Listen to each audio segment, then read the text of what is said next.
.580 Sports Talk back with you on a Monday. The gang is here. Jake Levon, Brendan Orzinski, Dan Lucero with you on a old school edition of 580 Sports Talk. Thank you so much for stopping by and joining us on the new lineup here on these airwaves of 580 WIBW. Hey, we got through the open without Jake calling it mic'd up, so that's good. That was our first big hurdle good. We had to surmount today, I think. And somewhere the Oakland Raiders weep. The odds of me doing that are probably high. The good news is I've been involved with 580 Sports Talk since like 2007. So a part of me says that that's still so ingrained into my vernacular. You were just getting used to saying mic'd up instead of. Exactly. So we got lots to get to on this edition of 580 Sports Talk. The Chiefs-Saints preseason game number 1. We will get to that. We'll recap the weekend, talk about Chris Jones, hear from Andy Reid. We'll go around the NFL. Matt Verderame will stop on by to talk plenty of NFL. Over proper reaction. Lots to get to on this edition of 580 Sports Talk. As always, let us know your thoughts. Hit us up on the text line, 785-272-9429. And with it being the brand new edition of 580 Sports Talk from a few years ago, we're going to give away some Royals tickets. So be listening. Royals take on the Mariners tonight. Let's go, M's. Gonna be a tough one. Go. Sure, why not? Goms. Don't really care in this situation. My wife will be happy, so that I'm all about the Mariners. Sorry, Royals fans, but the odds of the wife Royals comes first. The odds of the Royals winning not great. Logan Gilbert on the mound for the M's. He's really good. So good. But the Royals have Bobby Witt Jr., who might be hitting at an incredible rate. We'll get to all of that. Let us know your thoughts. As always, you can check us out on YouTube. Go to youtube.com. Type in 580 Sports Talk. Very simple, very easy to get to. Hit the subscribe button. You can see all the videos, everything on our YouTube page, as well as you can check us out on the comment section.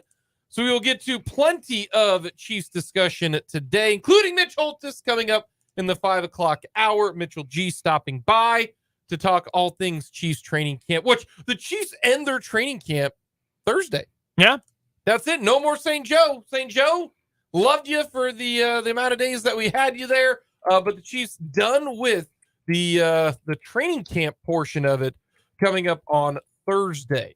So if you show up to St. Joe on Friday, don't do that. Don't do that. Preseason game number 1. Overall, I don't really care about how each specific unit did. I really don't, because it is the preseason. But boy, howdy, you'd think that the Chiefs are in some serious trouble from the reaction of many people on many different avenues, via texting me, via Facebook, via Twitter, via whatever entity that you want to interact with somebody. But my goodness, do people not remember this is the preseason? These games don't count. Yes, it's impressive the Ravens have won every game since, the 2007 or something like that. These are preseason games. The results and truly how they look don't matter. So I'm going to go with just individuals, because to me, the preseason is about individuals, not the team in game number 1. Patrick Mahomes didn't throw a pass that was intended for a wide receiver, and people are freaking out. Come on, guys. Come on. Let's pump the brakes a little bit. We don't need to worry about the first team offense or the first team defense. None of that. I want to talk about individual plays and individual players. And the first guy that I am actually even more interested in week number 2, he was the number 1 guy, what I wanted to see. I wanted to see if Felix Anudike-Uzomah could put something out there that made you go, yes, he's got some juice. He's got some skill set. And I thought he did. In his very first professional game, He got a couple pressures, led to a couple incompletions. And to me, due to the fact that Charles Omenihu is not going to be playing for the first 6 games, puts more pressure on the pass rush. And Chris Jones is going to be there. He's going to play. People need to stop. He's not gonna not play for another $1 million. All right, he's going to play in the game. He'll be Chris Jones. Then you got George Karlaftis. But what do you get out of Felix Anudike-Uzomah? He was the one guy that I wanted to see something from, and I liked it. He set the edge well. That was something great to see because we have all heard about it. He hasn't really flashed at training camp. Even he said he's kind of behind schedule. Spags has even mentioned that. I thought he looked really, really good. And I think he's going to be a big factor in what the Chiefs can do depth-wise, because you know that Karlaftis is not going to play every snap. You know Dan is not going to play every snap. You can move those guys inside. You can move them outside. I like that from Felix Anudike-Uzomah. I thought the big man, Danny Shelton, looked good. And you're going to need another big guy. I don't know if Derek Notty's that guy. Turk Wharton hasn't played. He's off the pup list, but I think Danny Shelton might end up being a factor. I thought he looked very spry, despite the fact that he has to tape up his pants. That shows you how big he is. I thought that was hilarious. And then it's more K-State centers. I thought Echo Boydo played well. He played a lot of snaps. Yeah, he was one for me that really stood out too. Echo Boydo. So those are the 3 guys that I was interested in. That stood out to me, that played well, that I think helped their stock. What do you guys got? I agree on Echo Boydo, and I said last week, I told Dan a couple of times, I think he's going to make the roster. I do. He might only play special teams. He might not be activated most weeks, but I do think he's going to end up making the 53. Najee Johnson tearing his ACL opens the door for Boydo, yeah. And I thought he played well in the snaps he saw out there. I don't want to say I disagree on Felix, but I think there were moments where he did look good. I'm with you on that. I think I would disagree for me that it changed his stock for me, though, because I think he's going to be taking on a bigger role now since there isn't going to be a Charles Omenihu for the first third of the season. We know that. I think Felix kind of did what I expect to see a lot of from him this season, where there were a few snaps where, yes, got out on the edge, looked good. Got into the backfield a few times on the pass rush. Great to see. I think we're going to see those consistent flashes because the talent is there. We know the talent is there. There were also a couple of plays. In fact, the first one that I noticed with Felix in the game was a play where he got washed out in an instant. He got inside, and I wish I could tell you, I don't think it was Trevor Penning who was in there at tackle for the Saints. It might have been, so don't quote me on that. But whoever he was matched up against on the outside of the line washed him right into the middle immediately. He was out of the play in an instant. It was one of those early game pass plays where the Saints just had wide open field to work with. It was like they were playing 4 defenders out there on that first series. So I think for me, it was what I expected out of Felix, which I guess you could spin that and say it wasn't all bad. And camp has not been especially good. So maybe that is a positive. I wasn't expecting for him to get as good a pass rush. Like, that's the only thing I care about. Give me a good pass rush. I thought he did a pretty good job of that. A little bit of a concern, I think, probably coming into the game. And maybe concern is overblown, but he was not flashing in camp, and all of the talk was, he might be just a little bit behind schedule coming off of that injury that he had to have attended to in the offseason. So the fact that he did have some pretty decisive wins on some pass rush reps, I think does show a step in the right direction. There were some pretty decisive losses too on some pass rush reps, but I think that's what you get with a rookie, first round pick, even a late first round pick playing their first pro game. You're going to get some good, you're going to get some bad. And the fact that the good was there, I think shows that we're already starting to see some growth with Felix. Felix is a long-term play at defensive end. He's not a guy, he's really young for the draft class, only just turning 22, I think. So this is a bit of a long-term play. This isn't a guy, a lot of times you think first round pick, they got to come in, they got to produce right away. They got to, day one, they've got to be a guy who is impactful. And the later you pick in the first round, the less often that's actually the case. And with the Chiefs, you kind of saw that with George Karlaftis last year, where, okay, he's going to be a rotational piece. Hopefully by year 2, he can expand his role. And Karlaftis has shown enough that he's going to be a starter in year 2. So it's a long-term play, I think, for Felix Anudike-Uzomah as well.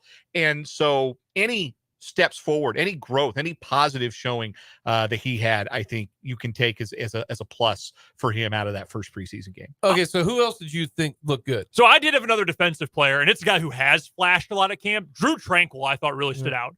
I should note, wear a number that starts with a 5.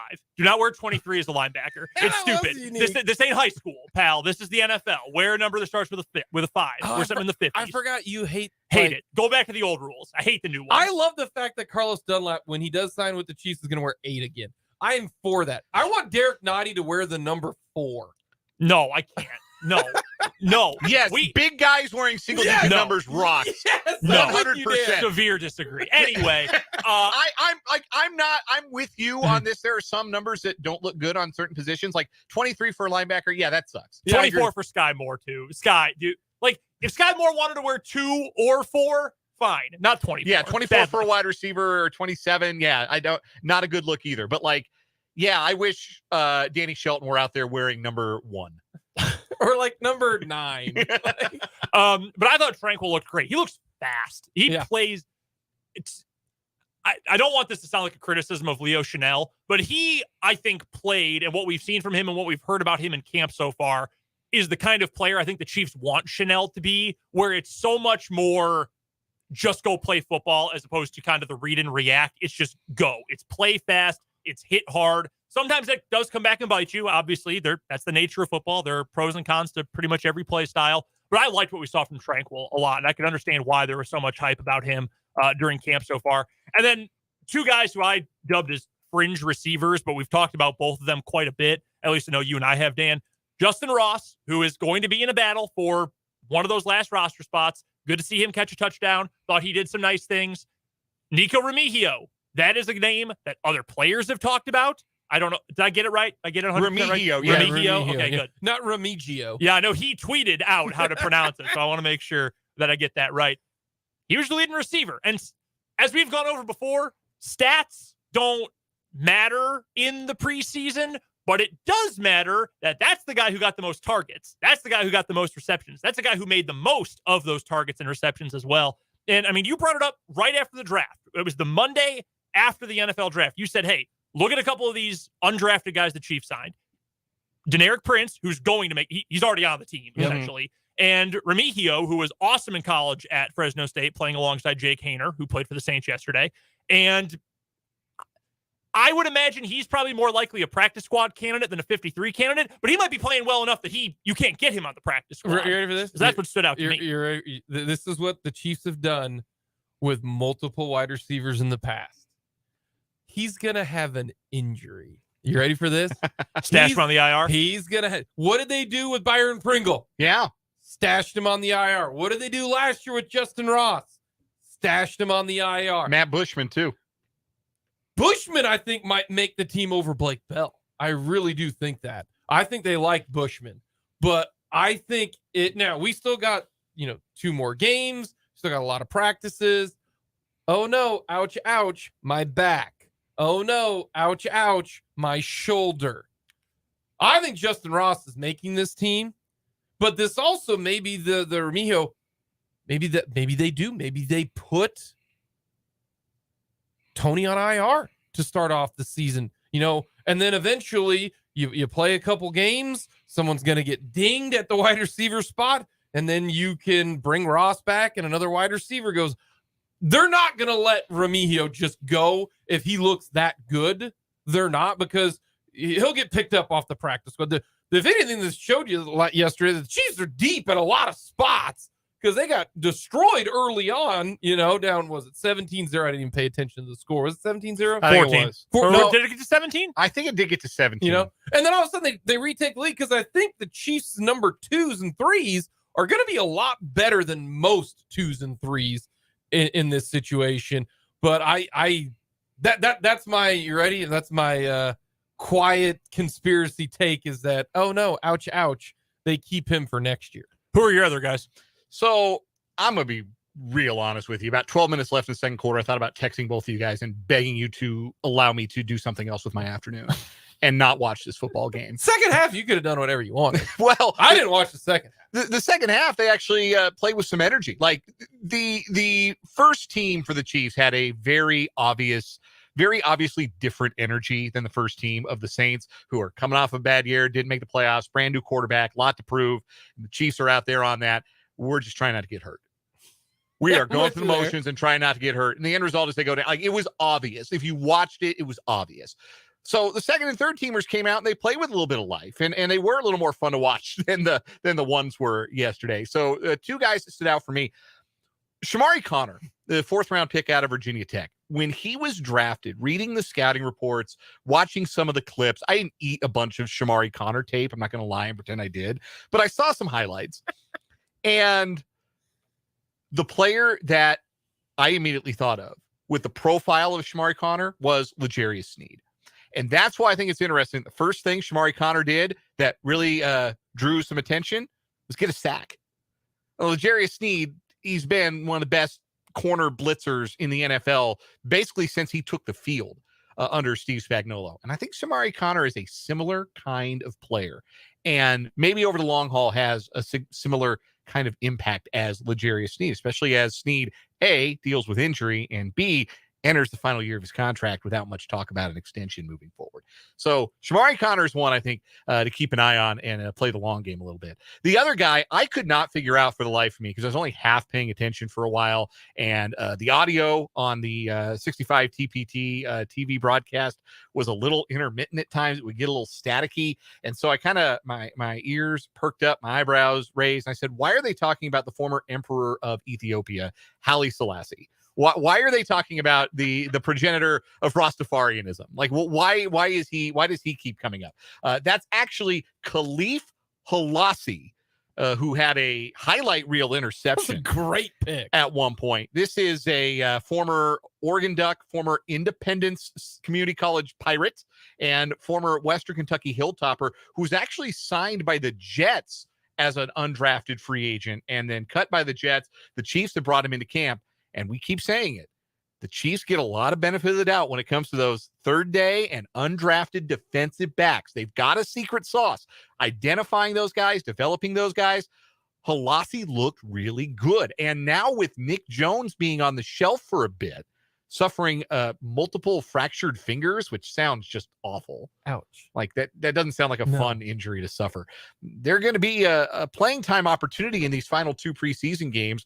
You mentioned Echo Boydo already, who I already kind of thought was at least going to make the practice squad, if not make the 53-man.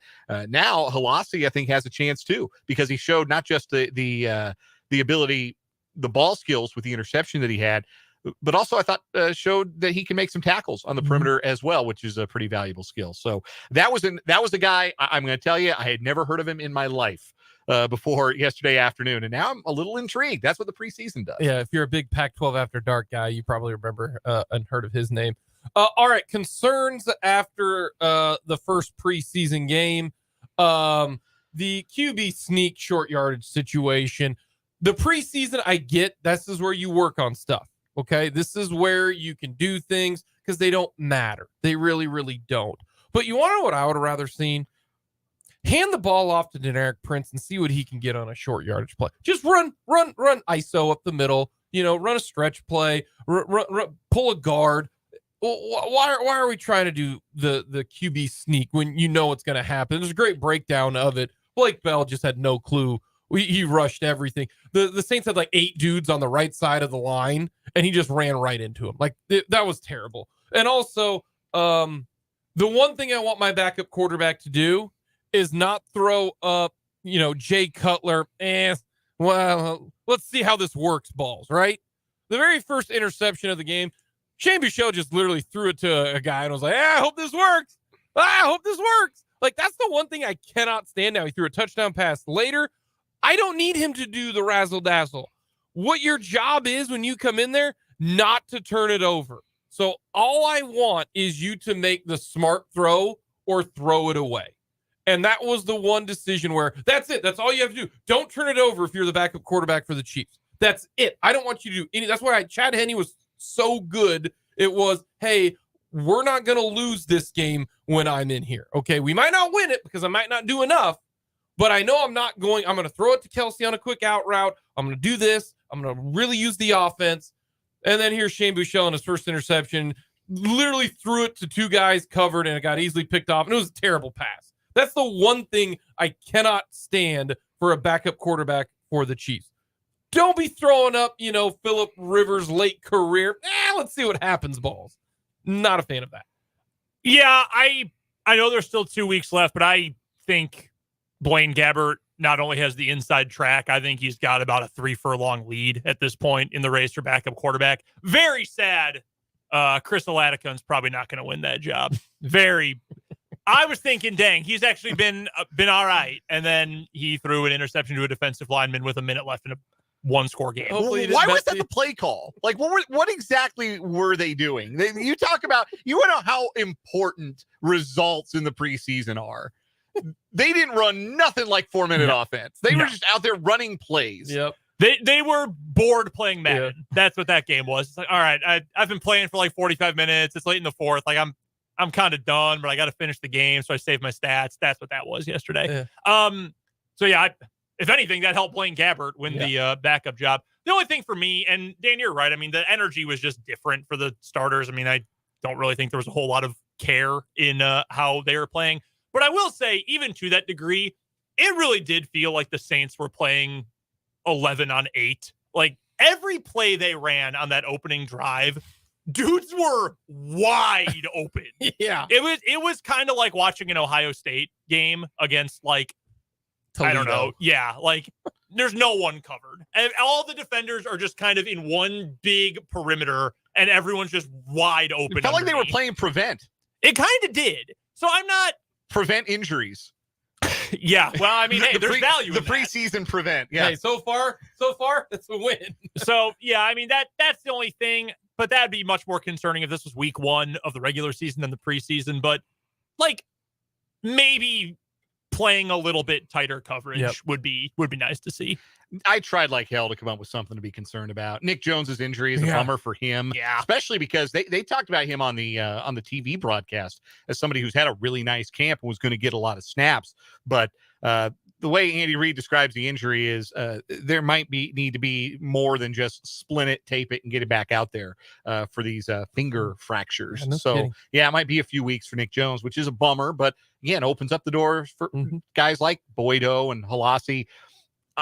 I mean, I know Twitter's not real life, but some of the consternation I saw after the first team defense gave up those 2 touchdowns was like wild to me. It's like, okay, yeah, football's back because football fan is freaking out over this preseason. That's like, oh man, I hit a couple thin ones out on the driving range, man. Who cares? Yeah. Like, come on. This isn't a huge deal right now. No, I didn't bother me. It was plainly apparent. It was like, if I had seen like a different energy level from the Chiefs or some like more exotic stuff on defense and they still couldn't get a stop with their first team, I would have said, okay, yeah, that was kind of a shaky showing.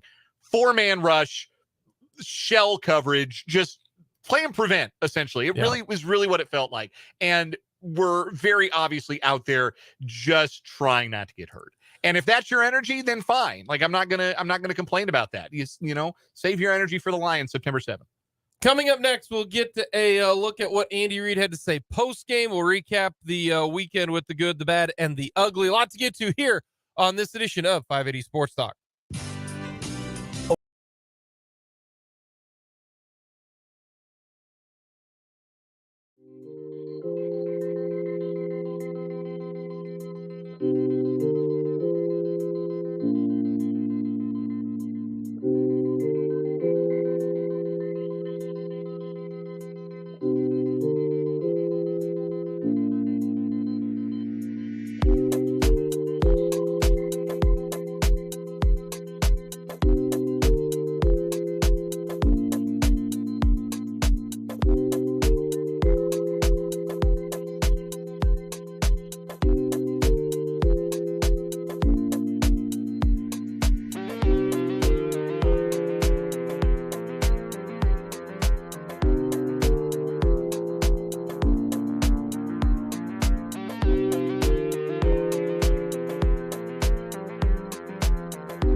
didn't head up to St. Joe today, because if you didn't, then you basically just got to hang out in St. Joe, which I wouldn't recommend. They got nice Wendy's. They do. We've been to the nice Wendy's a few different times. No practice today. They've got practice on Tuesday, Wednesday, Thursday, and then it's it. It's over. No more Chiefs training camp for this year up in St. Joe. So you've got 3 days to go. So there's not a whole lot of time left if you want to go watch the Kansas City Chiefs. No media today. We'll hear from Andy Reid and the Chiefs coming up tomorrow here on 580 Sports Talk. But we had a chance to hear what Andy Reid had to say post-game, his initial thoughts after preseason game number 1. And here's what Andy Reid had to say. All right, as far as injuries go, Nick Jones fractured a couple fingers there, so we'll just see how he does. And then Witherspoon hurt his toe, a big toe, so we've got to see how that also goes when we get back. Listen, all in all, it was good to get a game in. The ones we got to pick up the tempo there, both sides of the ball. We're not good enough. So we've got some things to work on there. It was good to get the young guys in. I thought they actually played pretty good. The 2s and the 3s, some good things from really all the different positions. Being able to come back after being left a deficit and bring ourselves back into the game. Then you just can't finish. You can't finish with a mistake. I mean, it's a terrible way to end the thing. And so, but listen, it looks like the Saints have a good football team. We've got to make sure we get our stuff taken care of. That time's yours.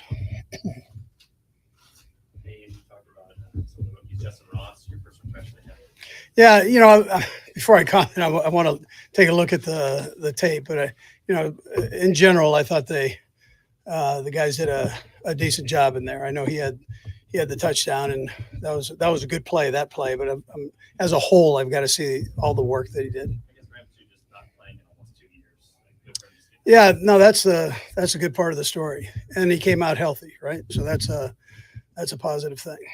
Patrick seemed to get some guys fired up on the sideline too. I guess did you notice that? Did they try to do that? Yeah. Some of the guys we were a little flat at the beginning. You can't do that, and you come to work. You got to come to work, ready to go. With the 4th and 1 sneak, I guess what did you see on that play? Yeah, after looking at it on the replay part, we probably should have gone to the left, not the right. And they ended up pinching on that side, the left side, and I think we probably could have gone that direction. We're trying to get where we can do that, and you can't work on that during camp live. I mean, so you get good work on it here, and it didn't work. So I mean that was the bottom line. We got to go back to the drawing board on it. Yeah. Again, I've got to look at the whole work, but he had a beautiful catch there, a couple of them, and so that's a good job by him. He's a good football player. I mean, we know that. So it's and he's got a good feel for things. Anything else? I know you got a lot of film, but both Felix and Rasheed got in there early. Just what you see from them, just early. Yeah. That's so valuable for them. They're two guys that need that, the speed of this live, the whole deal.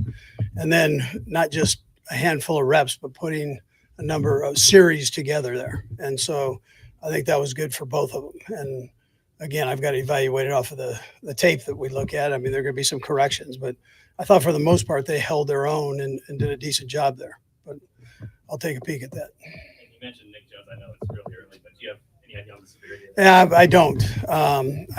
I'll know more here in the next day or so. But we know it's broken. Now, some of those you can just cast up. Other ones you have to have surgery on. But we'll see where that goes.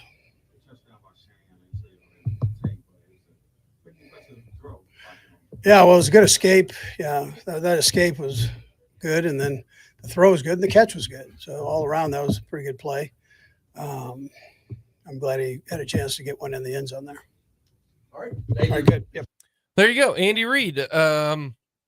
Happy about Shane Buechele escaping. Nobody was happier than Patrick Mahomes on that throw.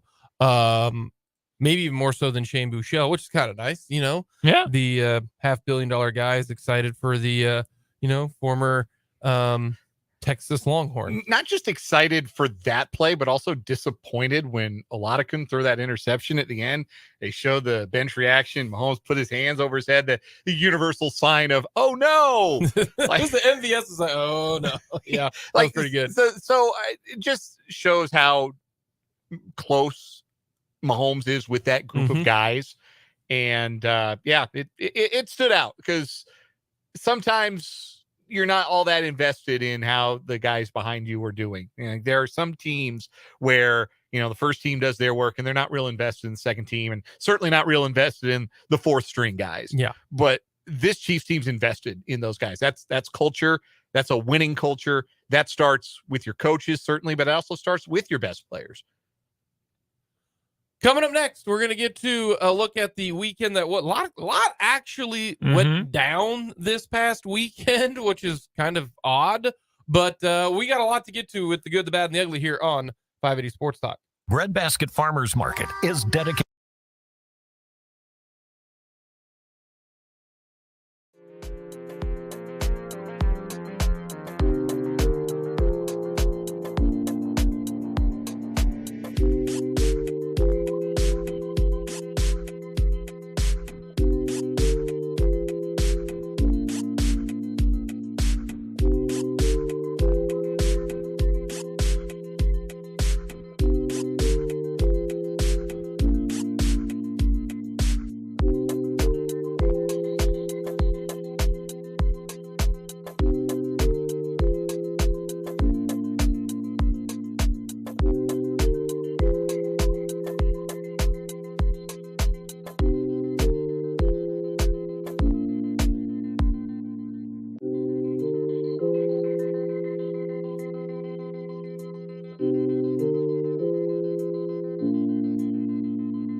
Weekend with the good, the bad, and the ugly. I'll start off with the good for me. Bobby Witt Jr.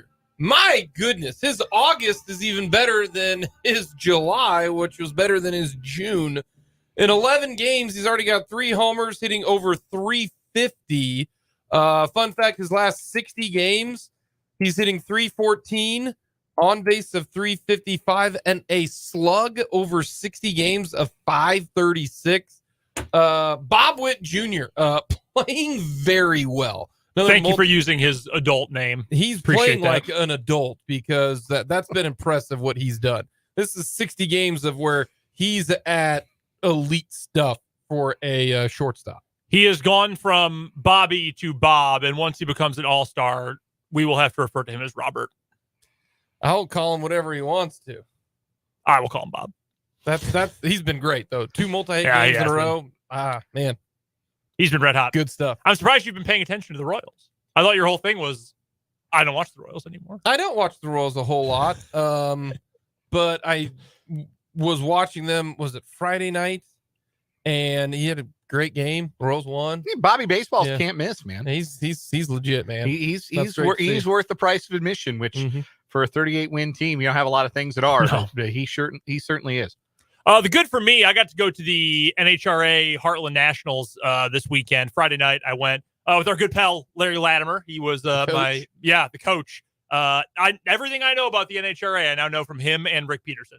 And we ran into Pistol, and he was telling us stories about it because it's the last year. They're moving the event to Odessa, Missouri, starting next year. It was awesome. We were there for the Pro Stock, the Funny Car, the Top Nitro, Top Fuel. It was awesome. They did, since it was Friday night, they did like exhibition stuff at the end. They had a guy in a PT Cruiser that was shooting flames out the back.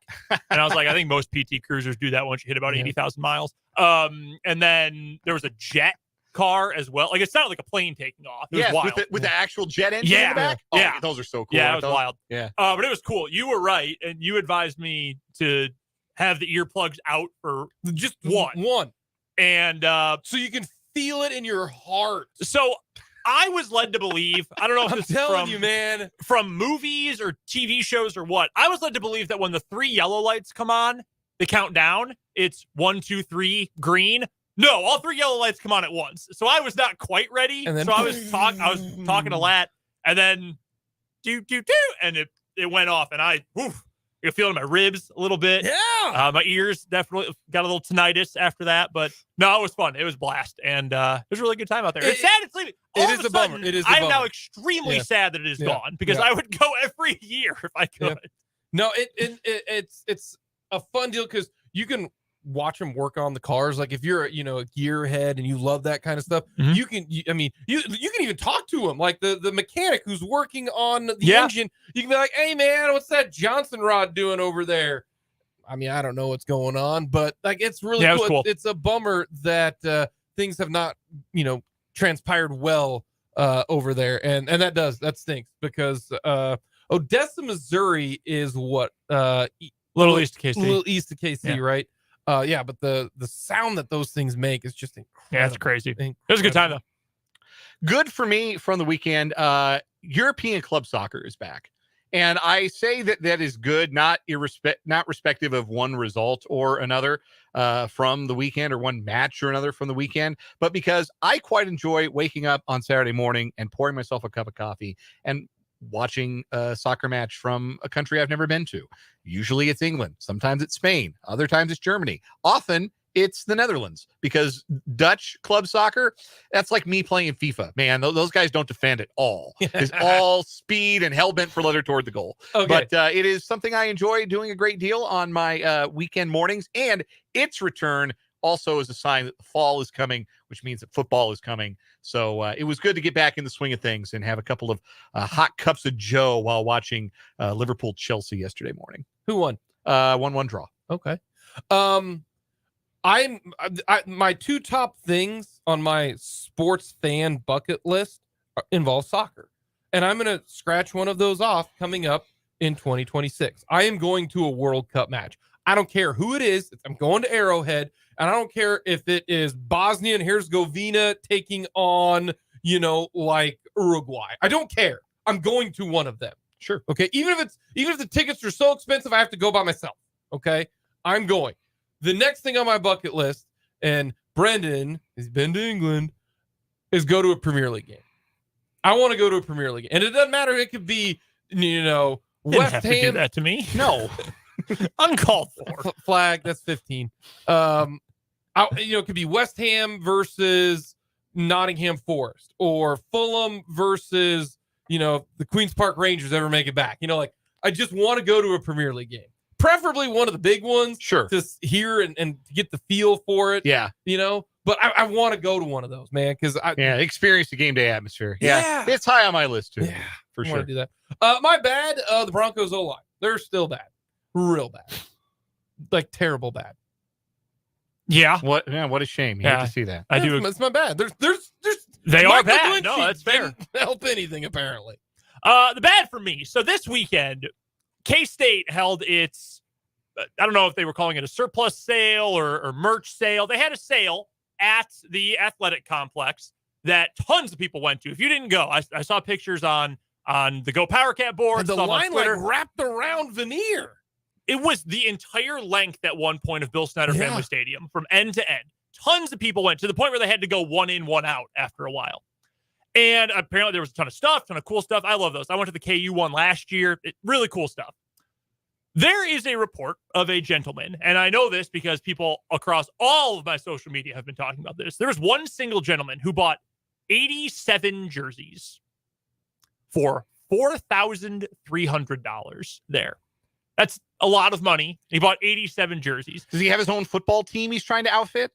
No, but you know what he does have? An active eBay account. And you can now find, I believe, all 87 jerseys for sale for $149.99 plus $15 shipping on eBay. So I did the math. He needs to sell 29 of them to make a profit. He bought 87 jerseys at the sale this weekend and needs to sell 29 of them. And he's going to turn a profit. And those are game jerseys. Yeah, those are authentic. Those are game worn jerseys. Yes. And again, I have seen that from multiple people that is something that happened, was announced. I don't know.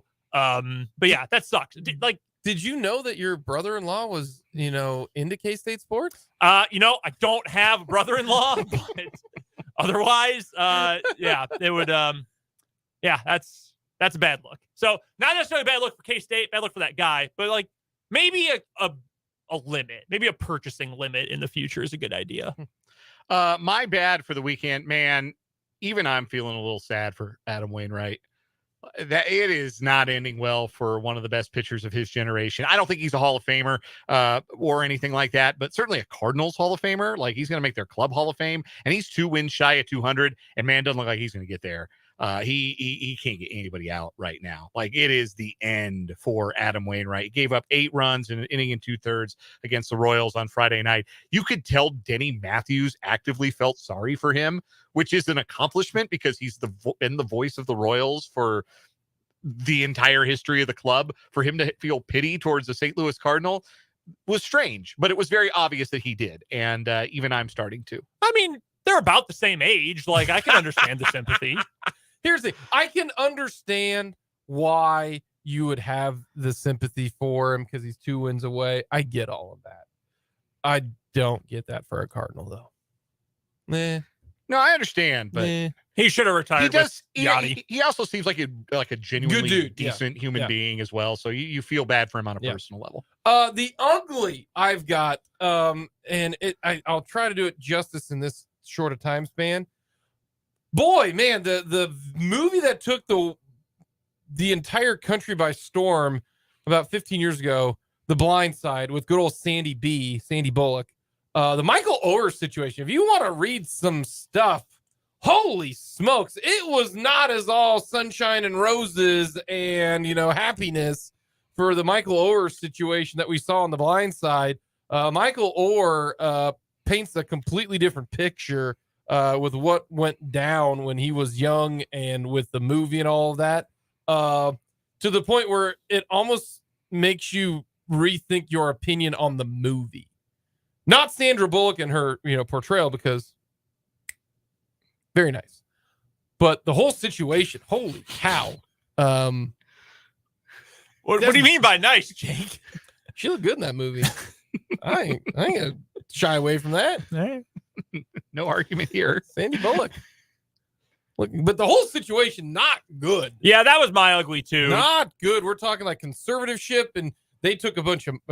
This is all alleged. Yeah, he is alleging, is that the Tui family took a lot of money that should have been his. From the making of the film. He had to sign an agreement with the movie company and didn't know what he was signing and all this kind of stuff, and felt they got one over on him. And it's not a great situation. Leaves a very sour taste in your mouth for such a great story. Yeah, I never loved that movie. I don't know. It's this is not a super well done movie. I mean, Sandra Bullock was great, sure. Nice. But nice. But yeah, no, the whole thing kind of makes you feel kind of gross. And I feel for Michael Oher. That was my ugly too. My ugly is Lucas Glover, 43-year-old golfer, has won back-to-back PGA Tour tournaments. I'm waiting for the ugly. Won in a playoff at the FedEx Cup first round of the playoffs at the St. Jude there in Memphis. The swampiest pants I have ever seen on display. It was very hot and humid. My dude had some swag in Memphis yesterday, and my guy looked like he had sat down in a water hazard for like the entire back nine. It was tough. Like, look, we've all been there. We've all had a little swampiness in the seat area before, but that was on a different level, Some man. people were like, "Can we get him a new pair of shorts for the play?" Like, for God's sake. It was very bad. Hey, Swamp Ass does not, discriminate. Hey, I hope he makes the Ryder Cup. I hope he plays so well this weekend and he gets another top 3 that Zach Johnson's like, I gotta pick this dude. He's literally on fire.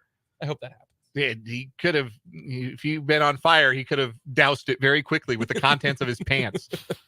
We'll get a quick timeout. Coming up next, we'll finish off this 2 o'clock hour. Big Iron Auctions.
Tickets right now.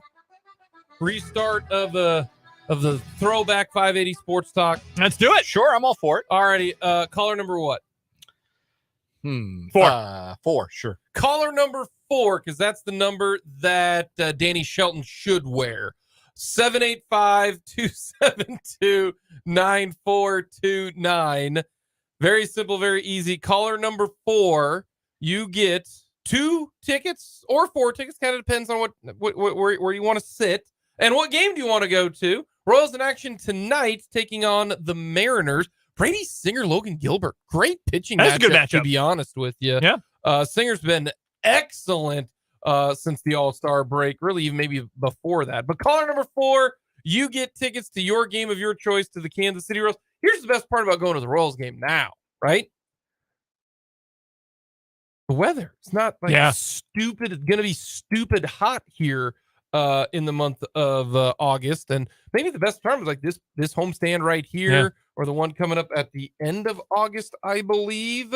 Yeah, the 28th, 29th, 30th before, the football season starts. Mm-hmm. So caller number 4, you are heading to the K, courtesy of the new lineup today on 580 WIBW, which is 2 to 6. 580 Sports Talk. Got a little overtime, then we'll hand it off to the Royals Radio Network 6:30 pregame coverage. I still don't like the 7:10 starts. They need to make them 6:40 all year round. All year round. I mean, 6:40. yeah, I wouldn't object. I get why it is for part of the year and isn't for part of it, but I don't know. Like, if you have young kids, they're probably going to bed early in the summertime at 2. So I don't know. Coming up, we will get to Chris Jones and the latest news on him, and a new NFL contract gets signed. We'll see if that factors in as well.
coming your way. Jake LeBon, Brendan Orzinski, and Dan Lucero with you here on the new lineup here on the Sports Voice of Kansas, 580 WIBW. Thank you so much for joining us.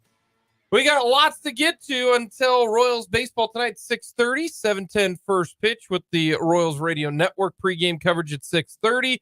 It'll be Brady Singer towing the rubber for the boys in blue. They did not play yesterday. That is crazy weird. But they are back in action. It was so strange. Yes. It kept wanting reflexively to put the TV on Bally Sports and watch the Royals, and they weren't on at 2:00. Hey, are the everybody Royals else down? was playing? No, the Royals weren't. It was bizarre. Yeah, so stupid. Back-to-back off days and a Sunday off this year for the Royals. Man, we should have known 2023 was going to be a bad one with the schedule. So let us know your thoughts. As always, we appreciate you stopping by and joining us. Let us know your thoughts. Hit us up on our text line, 785-272-9429. Very simple, very easy if you want to let us know your thoughts, including what you would do if you are Brett Veach and you are Clark Hunt with Chris Jones. That is right. You can let us know your thoughts on our YouTube comment section as well. Go to youtube.com, type in 580 Sports Talk, easy, hit the subscribe button, let us know, interact with us, because I can tell you this, after yesterday and what the defensive pass rush looked like when the ones were in there, most all Chiefs fans, if you were watching, were freaking out, and everyone had the unanimous decision. They got to pay Chris Jones now. Look at this. We ain't got no pass rush. We need Chris Jones. Where is Chris Jones? I think the couple days that you need to be looking, there are two dates. Friday, because fall camp, training camp in St. Joe's going to be over. Most veterans don't like to do that. They just don't. So after Friday, camp is broke. It's in Kansas City. Look for Friday for Chris Jones. Or honestly, I think you are going to look at all the way until September the 1st. Because that would give you roughly a week, or August 31st, if you will. The end of August, beginning of September, that's a week away from their first game. You get a week to prep and get ready to go. But do you guys think anything that occurred yesterday with the game, him still not being there, changes anything in the calculus of them getting Chris Jones back? No. All right. Coming up. This time of this commercial break. No, I mean, what? Does this give him more leverage because of what we saw? No, because he already had all the leverage. I think any leverage he could have gained, he already had. Like, George Karlaftis, good player. Amenahu, good player, but he also hasn't really produced a whole lot, and he's out for a third of the season. Bunch of young. Mike Dana is an NFL player. Like, see, I think Dana's better than an NFL player because he's averaged 5 sacks a year. Which, yeah, I think he's a solid rotational pass rusher. Yeah. Probably overextended if you ask anything more of him than that, but he's a solid rotational pass rusher who has produced. And that's my question with Felix Udike-Uzomah and Mike Dana. If they can combine to get 9 sacks, I think that's phenomenal. Phenomenal. I think that would be terrific. Yeah, probably. If you could get your third string defensive end, because that's what he would be. It'd be Karlaftis, Amenahu are your starters, and then if you can get Dana and Felix Udike-Uzomah to combine for 9, hey, your third string defensive end got you 9 sacks. I think that'd be terrific. But my point being that, like, everyone already knows what Chris Jones' angle is here, and that is, with me, you are one of the best defensive lines in the league. Without me, you are nowhere close to that. I mean, that's the leverage. I don't think yesterday really changed any of that. If Brett Veach watched the first 2 drives yesterday and his thought process was, man, I kind of thought we could get by without the guy who had 15 and a half sacks last year. But boy, these 2 drives in our first preseason game on the road where nobody gives a crap is really making me think twice about life without Chris Jones. Then he's too dumb to breathe. Never mind run a franchise that's won 2 Super Bowls. I don't think that's that was a part of the calculus.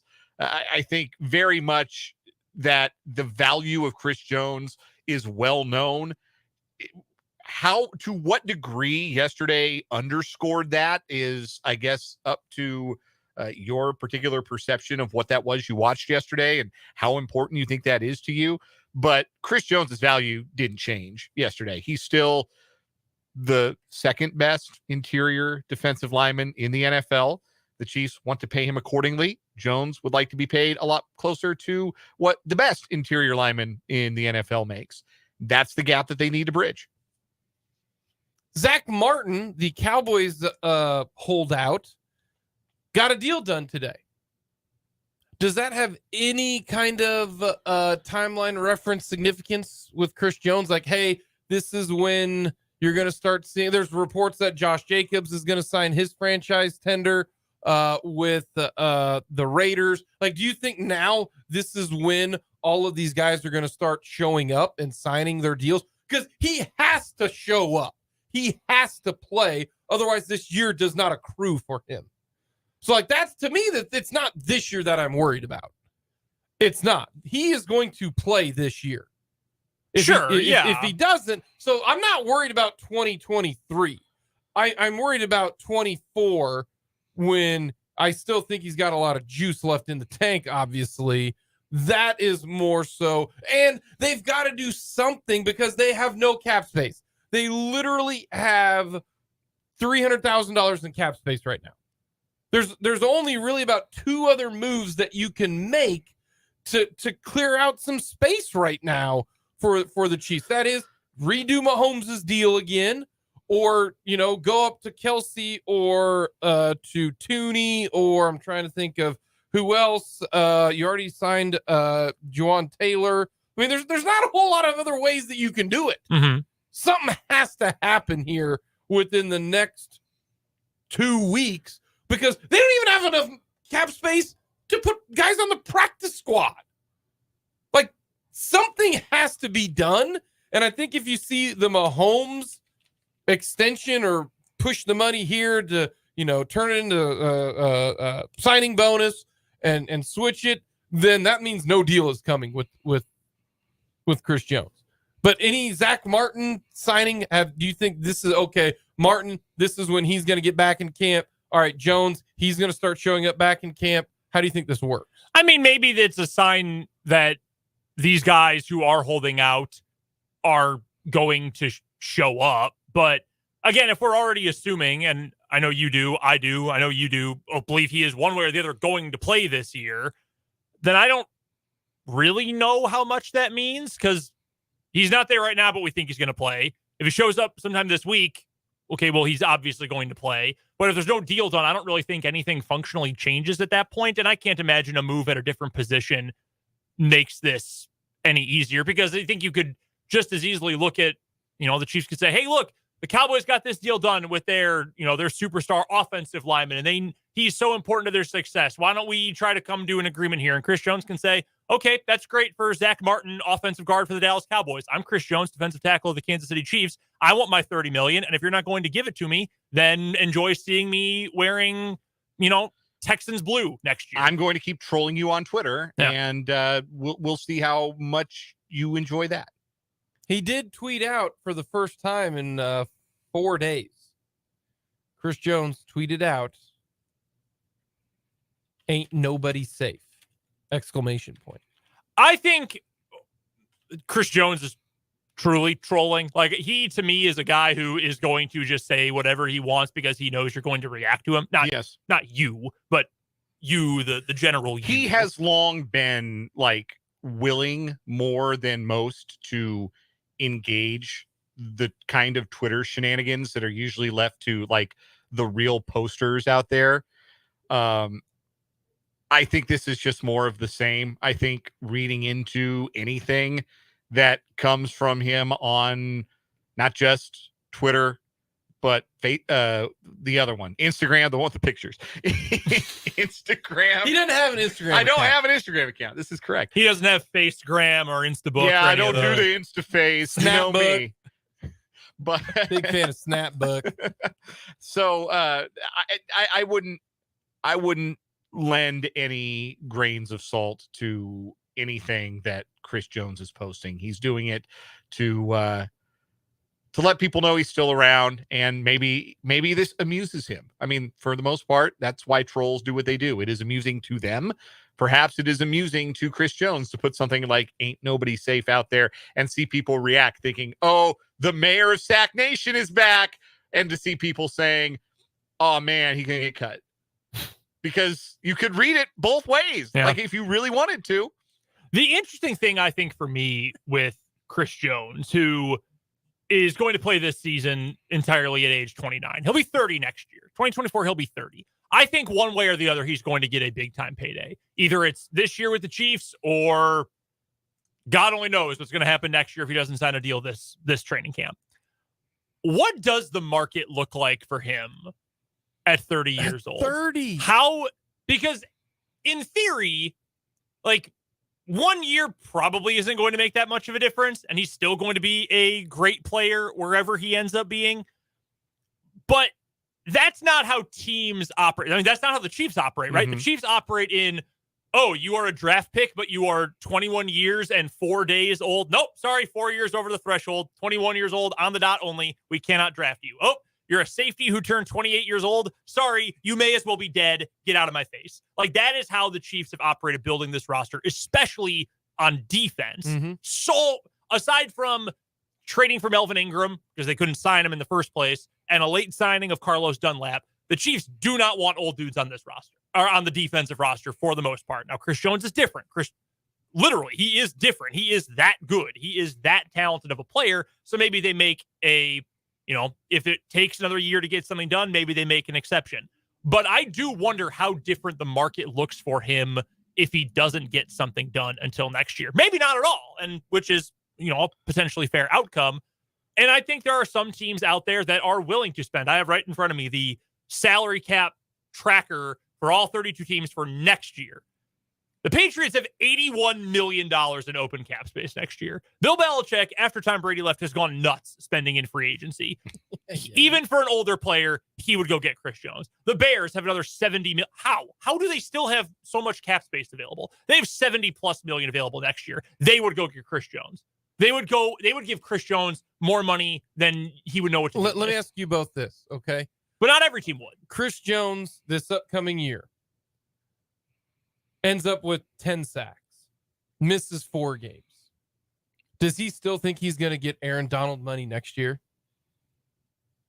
No. That's my only question. Which is why he's got his feet dug in, because this is his chance to get that money. But let's say no questions asked. Let's say the Chiefs don't give it to him. They're like, look, you're under contract. You're going to play this year. This is going to cost you money because if he's already potentially going to cost himself money because he'll be 30 years old. You said there might be someone out there that says, forget it, we'll pay him. Mm-hmm. So maybe that's a bad argument. But what if he doesn't have a dominant year? I'm telling you, I firmly believe that the people who don't show up to camp end up getting a little bit injury prone because their body's not used to it, especially right away. The soft tissue injuries, all of that. I am worried for Chris Jones. I am, especially if he doesn't show up until August 31st. The later it goes, the more and more I'm going to get worried he's not going to make it through 17 games.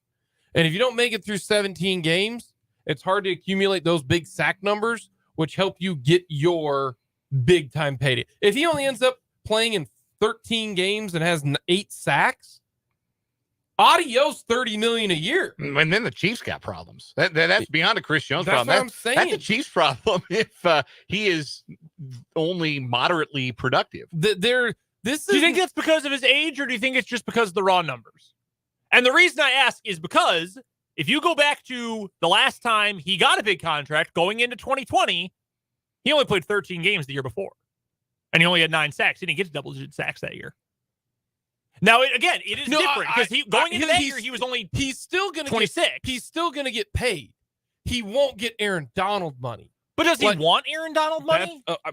All accounts, he wants $30 million a year. The only other guy in that stratosphere is Donald. Because the reports are that the Chiefs made a a legit offer is what Right. we've been told. Well, right, but when I hear Aaron Donald money, I think like the number Aaron Donald got. Like by all accounts, he's not asking for that. Now, I mean, that's not to say 30 isn't a lot. It would be the second highest amount of money ever paid to an interior defensive lineman. And maybe I get that. Maybe it's the guarantee. Like maybe That's true. At this point, that's where the gap isn't being bridged. Jones wants more of it guaranteed than the Chiefs are willing to do. I wish the Katz brothers would just come out and say, hey, look, this is the situation. We're asking for this. It's not unreasonable. The Chiefs are doing this. Why can't we just do that? Why can't we do that? That way I know who to blame. Because I want someone to blame in this situation. I don't think there is anybody to blame in this situation. I think that both sides are currently acting in the best interest of themselves. Well, to me, I am going to blame the Chiefs. If the Chiefs are offering $24 million right now, just a smidge more than the next highest. Then what Quinnen Williams got? Then I'm blaming the Chiefs because you're being super cheap and you're being petty. For the record, I would not trust any agent if they did that publicly. Well, like if the Katz brothers came out and say, "Yep, this is what the Chiefs are offering," I would not believe them at all. I just want to know. Well, sure, I think we all do. Because if the Chiefs are offering $22 million or $24 million or even $25 million, then yes, I get why Chris Jones is not doing it. He should get paid more than $25 million.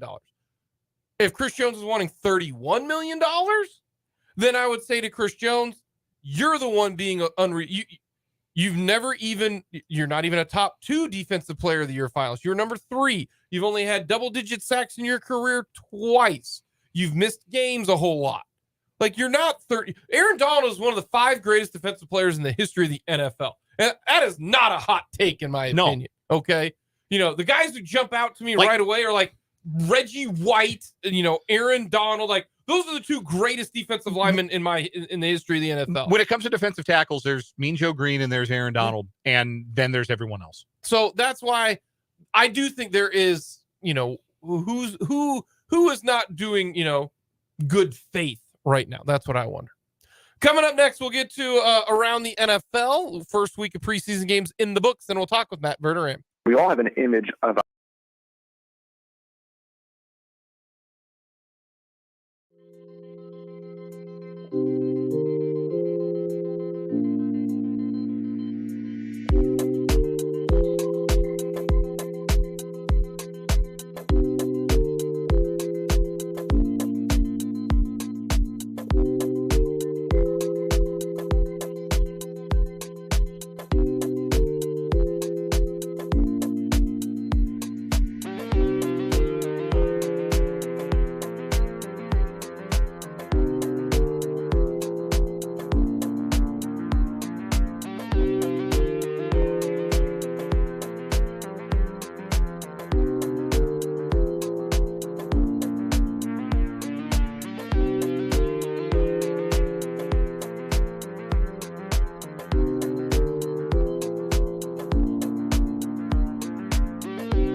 on the NFL before we talk with Matt Verderame. My first thing is, if it was, 4 or 5 games in a row, I'd understand it.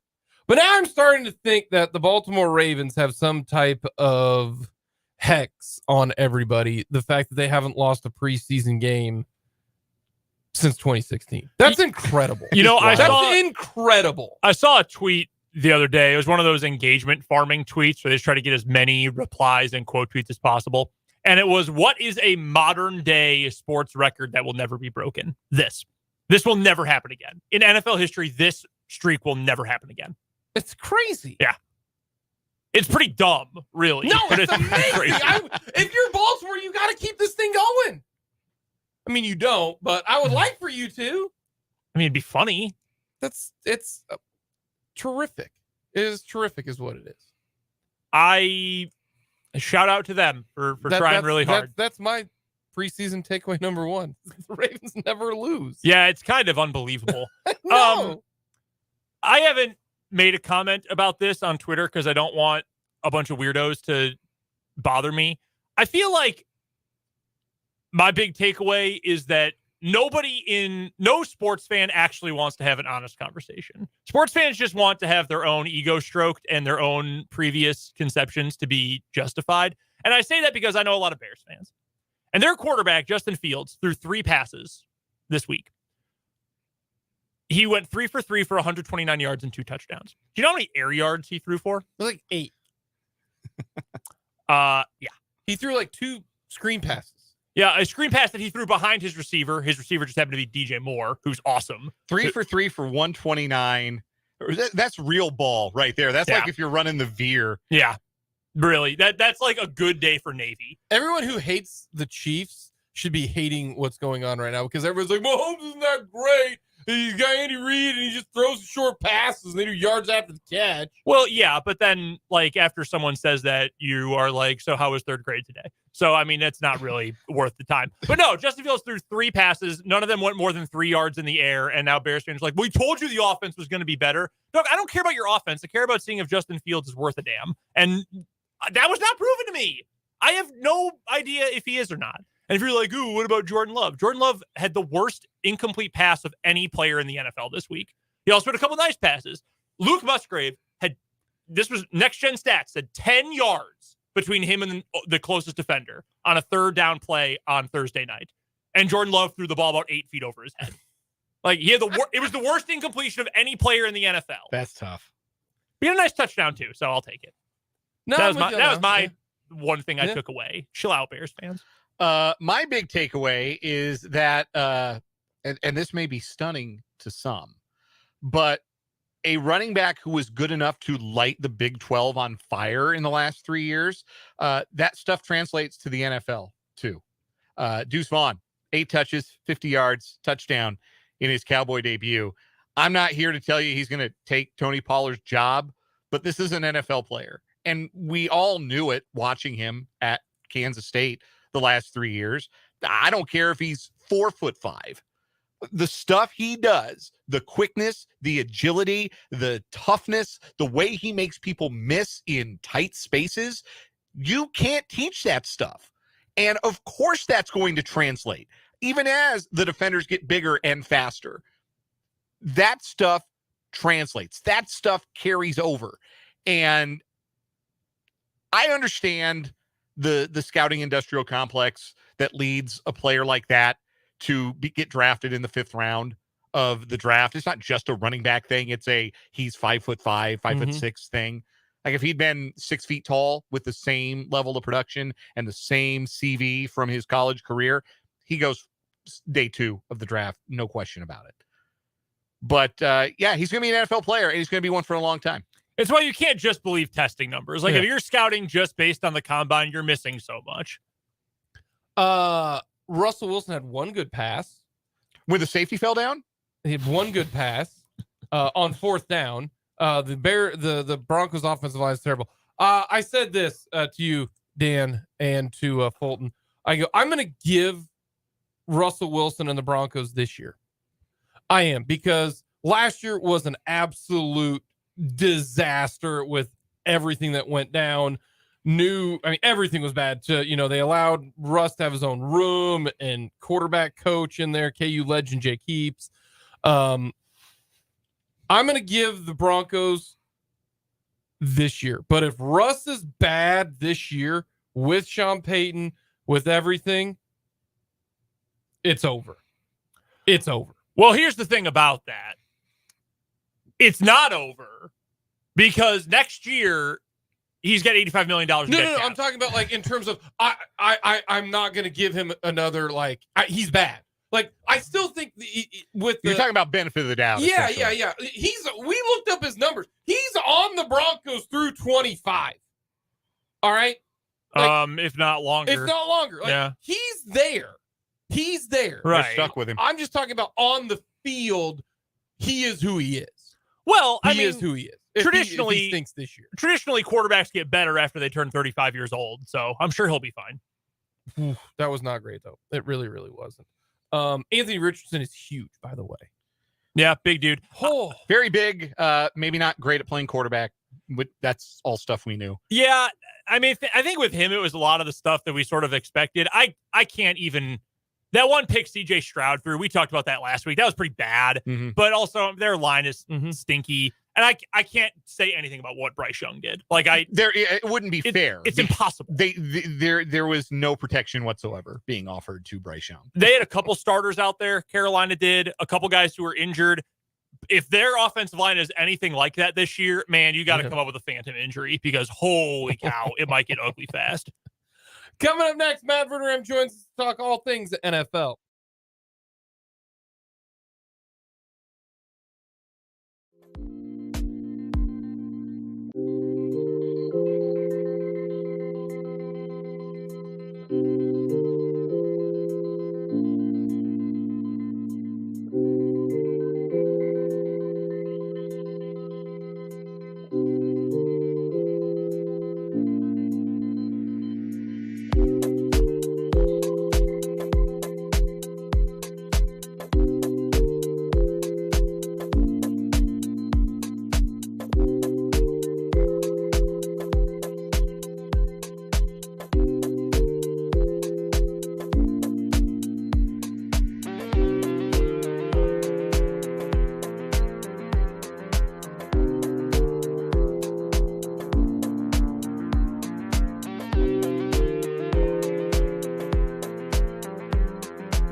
really understand what's wrong. Matt. Pain heals. 16 stars. Glory lasts forever. How could he not be romantic about football, man? Matt Verderame of Sports Illustrated joining us here on this Monday, courtesy of the Fleming Place Wine and Spirits phone lines. Matt, how are things going as we wrap up week number 1 of the preseason?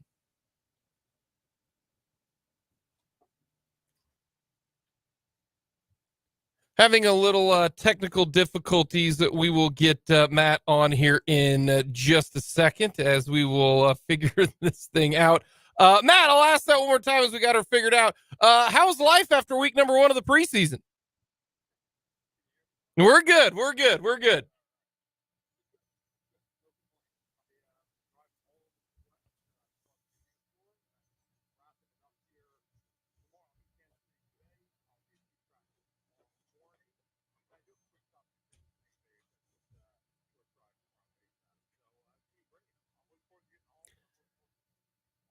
Did you have to use your own car or did they give you a rental car?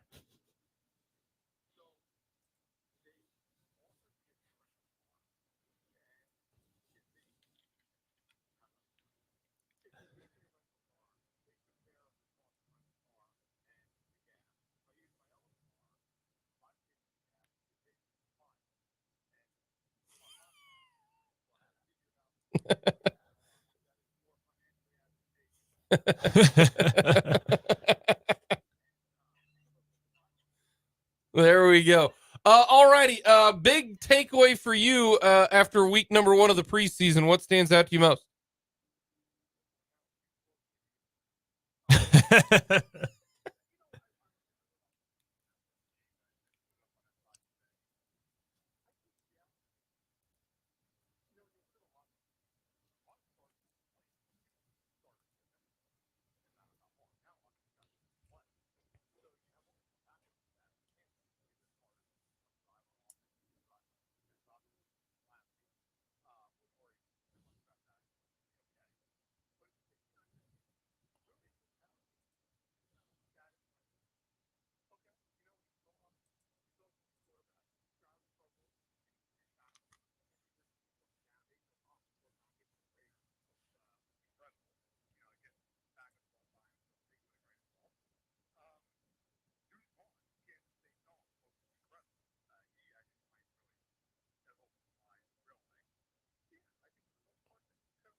What about the Kansas City Chiefs? You're going to be there tomorrow. I assume you watched the game yesterday or parts of it, at least the first half. Is there something that you can take away individually that somebody did or a section or a group? What would you look at for the Chiefs? Yeah, look, I mean, the first team offense, I wouldn't even waste time talking about because they played one drive and they were just trying to showcase Clyde Edwards-Helaire the entire drive. I don't know how you could take anything out of that other than just, it is what it is. That's fine. Nobody got hurt. Move on. I think when you look beyond the starters, look, the first team defense, I actually thought in some ways wasn't that bad. They played pretty well against the run. I thought Carr made a couple nice throws. Winston made a great throw over McDuffie for the touchdown. But, they got to get more consistent pressure, and that's fine. They will. I thought Justin Ross, for me, was the guy who stood out the most. Not because he caught a touchdown pass, but if you watched him run routes, he was destroying guys. Now, he was going against backups. That's got to be clarified. He was killing people route after route after route after route. I mean, at some point, that becomes something that you go, okay, well, got to at least pay attention to it. He's been doing it all camp, and now he's doing it in preseason games. I'd love to see him with the ones, just to see him against starting corners and get an idea, okay, well, what would that look like? Because he's been fine against 2s and 3s, so now let's see him against a little bit of better competition. When it comes to the Chris Jones contract, what date do you think he shows up? I remember talking to people this summer, and the general consensus, at least to me, was, hey, look, worst case scenario, this is like August 1. Well, it's August 14th, and he's nowhere to be found. So I'm not going to be the guy who just says, "Oh, I'll tell you exactly when it's going to happen," because that'd be lying. I don't know. But what I would say is, you're to a point now where he's got about 10 days to show up before this becomes "Are you going to play in week 1" type thing? Because the Chiefs, look, they're not going to punish him for missing time. Obviously, I mean, once he's back, and they'll welcome him with open arms. But it does become a thing of, okay, well, when are you going to be able to get back here, get on the field, knock the rust off? We feel confident enough to put you out there that you're not going to get hurt right away, because a lot of guys who hold out for a long period of time, very susceptible to soft tissue injuries. So I think it's probably the next 10 days. I mean, if he doesn't show up, let's say by the middle of next week, week 1's in real jeopardy. And maybe even he would play week 1, but he would be very limited. You know, they put him in on 3rd down or something. So this is becoming now where you got probably about 7 to 10 days here. And the other thing to look at is Zach Martin, who was also holding out. He's the other guy paying fines. Well, he just came back today. He got his deal reworked. So now Jones is the lone man. Bose is sitting out there too, but Bose is not paying fines on a rookie deal. Jones is paying fines. And he has been willing to do it. And so if you're the Chiefs, I think you got to start wondering, okay, is there a chance this thing goes to September? I still don't think he'd miss a regular game, but with every day that goes by, that probability increases incrementally. We're chatting with Matt Verderame, who covers the entire National Football League for Sports Illustrated, SI.com as well. And you can find him on Twitter at Matt Verderame. He joins us every Monday at this time on the Fleming Place Wine and Spirits Hotline. Matt, let's talk quarterbacks a little bit here. And let's start with some of the young guys. You mentioned C.J. Stroud at the Open here just a few moments ago. Is there really anything in particular you can take away from the performances of Stroud, Richardson, and especially Bryce Young? You know, I know Stroud had the one bad interception. Richardson was up and down, to say the least. Bryce Young was sacked, I think, on every single play. I think every single play he ended up with his face in the turf. Is there anything through one outing, and maybe I think Bryce played a little bit of the second quarter? I mean, can you learn anything that you didn't already know about those three so far? Well, we learned from Bryce Young he can take a hit. Man, because he was just belted. I mean, it was like a Saturday Night Live sketch. I mean, he just got hit over and over and over. It was like they weren't even blocking. It was ridiculous watching that tape. As far as the other, so my answer to that is no. I don't think we learned anything about Bryce Young. As far as the other guys, Stroud, I think he threw 3 passes, if memory serves me right. Had the pick to Jalen Mills. I mean, look, obviously it's not ideal. You don't want to throw a pick. At the same point, you know, you always wonder in preseason, like, was it a sight adjustment? Did the receiver not run the right route? I know on Richardson's pick in Buffalo, Chuck Pagano was on Twitter saying that's on the receiver. Like, the receiver should have actually been where the ball was thrown. That's not on Richardson. And that's something that, frankly, even somebody like myself who covers the league for a living, you might not know that. I didn't know that when he said that. I thought that was pretty illuminating. So, look, I thought Stroud, it's such a small sample size. Who knows? You know, I think sometimes we fall into this trap of you see something in the preseason and it becomes absolute fact because that's the only little glimpse you got into something. Stroud was like 2 or 3 with a pick. What if he completed his next 9 passes?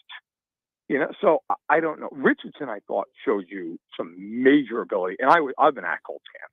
If he can complete passes on a regular basis, that kid is going to be obscene. He is talented like nobody's business. He's smart. He's got good presence in the pocket. I think of all the guys, he's got the highest ceiling. I thought he showed you why in Buffalo, even though it was kind of an up and down outing overall.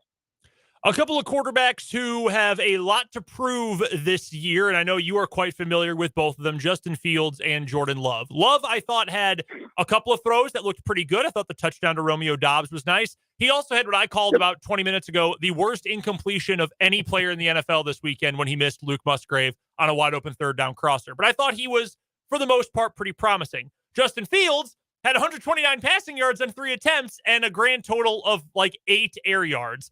Again, I'll ask you the same question with these two. What did you learn? And really, when it comes to Fields, did you learn anything about him since he really didn't have to do a whole lot?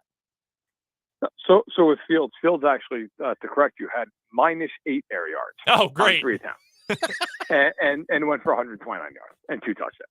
So, no, I didn't. And I even wrote in my observations for Sports Illustrated, I wrote, look, you didn't learn anything. I mean, I'm sorry. It's a great stat line. Who cares? That means nothing. He could throw those 3 passes 1,000 more times and you wouldn't get those results. So I'm sure Bears fans will take that very, very calmly and understanding. But no, I mean, yeah, you don't learn anything. And I saw him in camp, and look, you see the things with Justin Fields. You see incredibly athletic, he's a smart, high IQ guy. The problem with Fields is sometimes you hold on to the ball too long. And getting the ball out of his hands at screens is a great idea, but unless he can do that 40 times a game, they're going to be limited in that capacity. With Love, I'm with you. I mean, that throw to Musgrave, LaFleur had to be just wondering what happened on that throw. But otherwise, he was fine. I don't think he was spectacular. I don't think he was bad. I think he was okay. And I think with Love this year, I've said all offseason, I think there's going to be some games where he really struggles. I think there's going to be some other games he plays well. I think it's going to be a mixed bag. And you're going to have to live with that if you're the Packers, and I think they're prepared to. Some news just breaking within the last few minutes since you've been with us, Matt. Multiple people, including Ian Rappaport from NFL Network, reporting that the Patriots are signing former Cowboy Ezekiel Elliott, 1-year deal. Don't know the guarantee. Looks like max value $6 million. The Patriots, funny enough, are actually going to have joint practices with the Packers this week. Just right off the rip, Matt, what do you think of that fit for New England? I think it's a good fit because, look, and actually, before I even say why, this is something that's been rumored within the league for a while that this could happen. And he visited there. I think there was always a belief that he might circle back. This isn't surprising. And it was always going to be a 1-year deal, so the money and the term makes sense. Look, I think realistically, he gives you pass protection, which he's a phenomenal pass protecting back. He's going to spell Ramondre Stevenson, which is good. They need a second back there to kind of give him a little bit of a break. Damian Harris is now in Buffalo. But yeah, I think it makes a lot of sense for New England. New England could use a guy who can just step up and be that extra offensive lineman. Elliott can do that. And he's versatile. He can catch the ball. Obviously, he can run the ball. So if you are Belichick, you'll have that versatility. I don't think it moves the needle in terms of how good they're going to be this year, but it makes sense. I think it's a smart move for them, and I think for Elliott, it's a good landing spot. They'll use him. He'll get some time. We're talking with Matt Verderame from Sports Illustrated SI.com. Follow him on Twitter at Matt Verderame.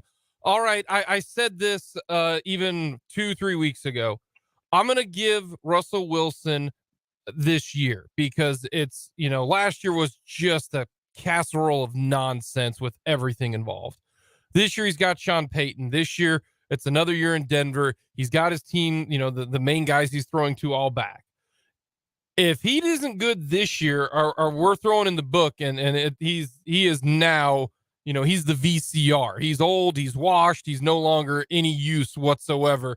Because he had one good pass against I forgot who they played, and as Dan pointed out, the safety fell down. So are we all? That's not a great first showing.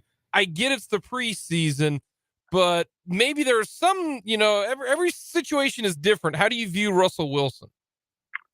I mean, you're patient. I'm giving him about a third of the year. He's 34 years old. How much time does he need? At some point, what bothered me about that game? So first, let's point out something to be fair. They blocked like the three of us would block. Okay, in that game. That game was, he was under duress constantly. That being said, there was one play in that game that I watched about 4 times and said, I just don't understand what he's doing, like from a process standpoint. I think it was the third drive that Denver had. They had already punted. They had missed the field goal. They were down in Arizona's territory, probably around the 30, 40-yard line. And Arizona brought in all-out blitz. And it was pretty obvious they were going to bring in all-out blitz.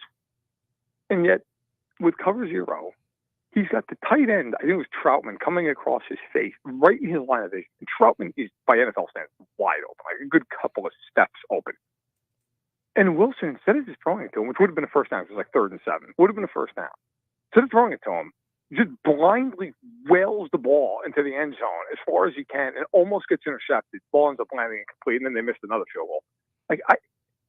I just don't understand. If you're a veteran NFL quarterback, okay, cover 0. This ball has to go. If the tight end beats his guy across the face, this is easy money.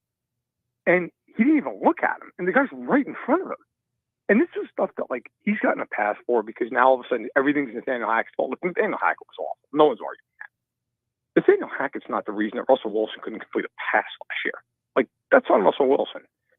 And it's now been kind of turned into this narrative of it's because Wilson was held back by Hackett. He did stuff like that all the time last year. And now, early on this year, and it's one play, it's one game, I get it. But it's emblematic of what he's been doing. And if I'm Peyton, that play makes me lose my mind. That is an easy first down.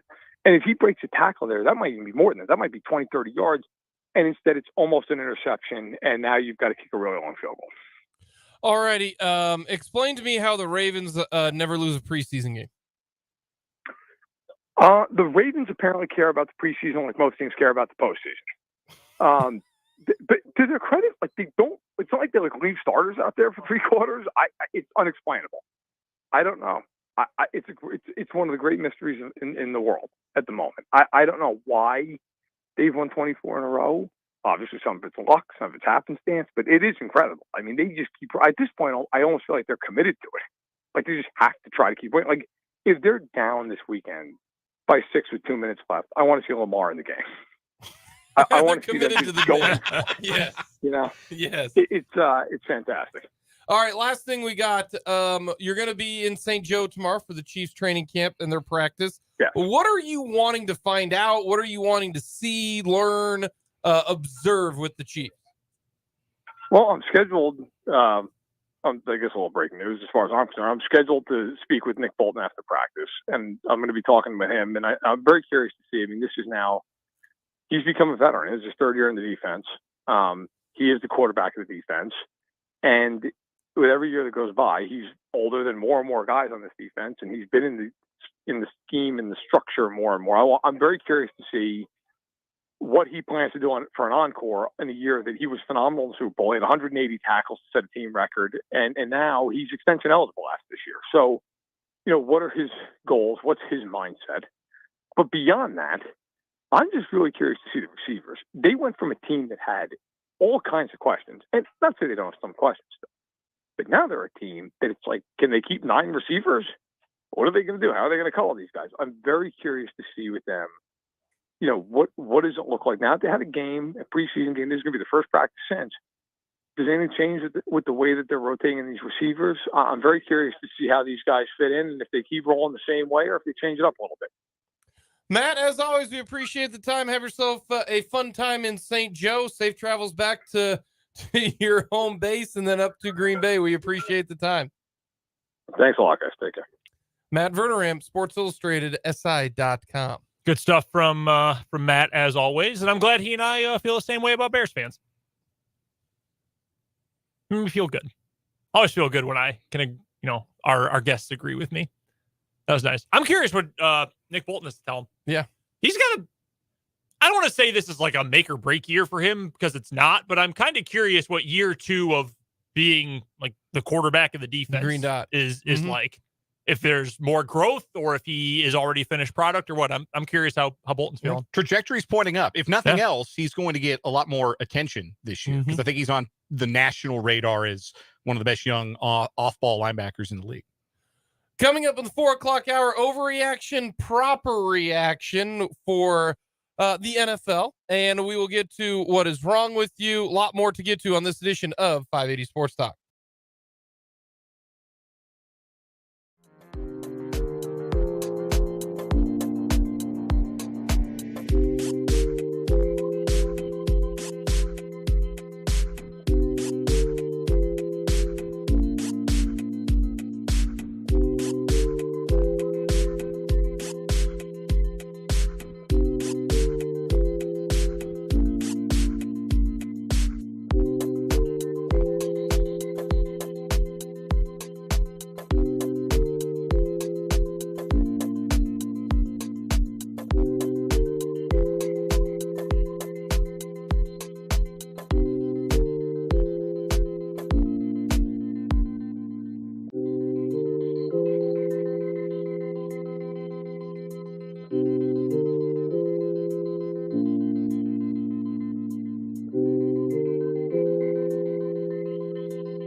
Welcome back into 580 Sports Talk, hour number 3 on this Monday.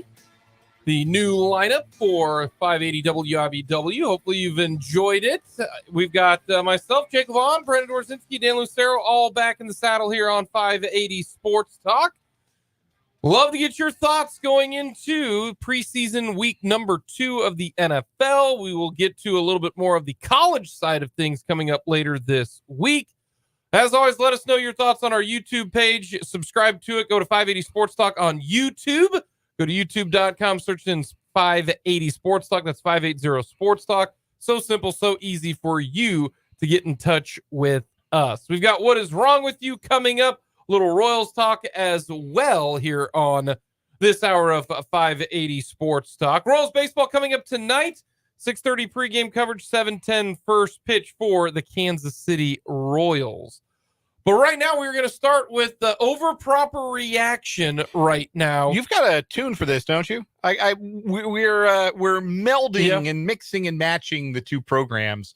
Yeah, you got an intro for this. You want me to play it? We can fire the overreaction. All right, let's do it. Let's do it. Let's hear it. Reacting. A highly sensible reaction. Totally rational reaction. An understandable reaction. I overreacted.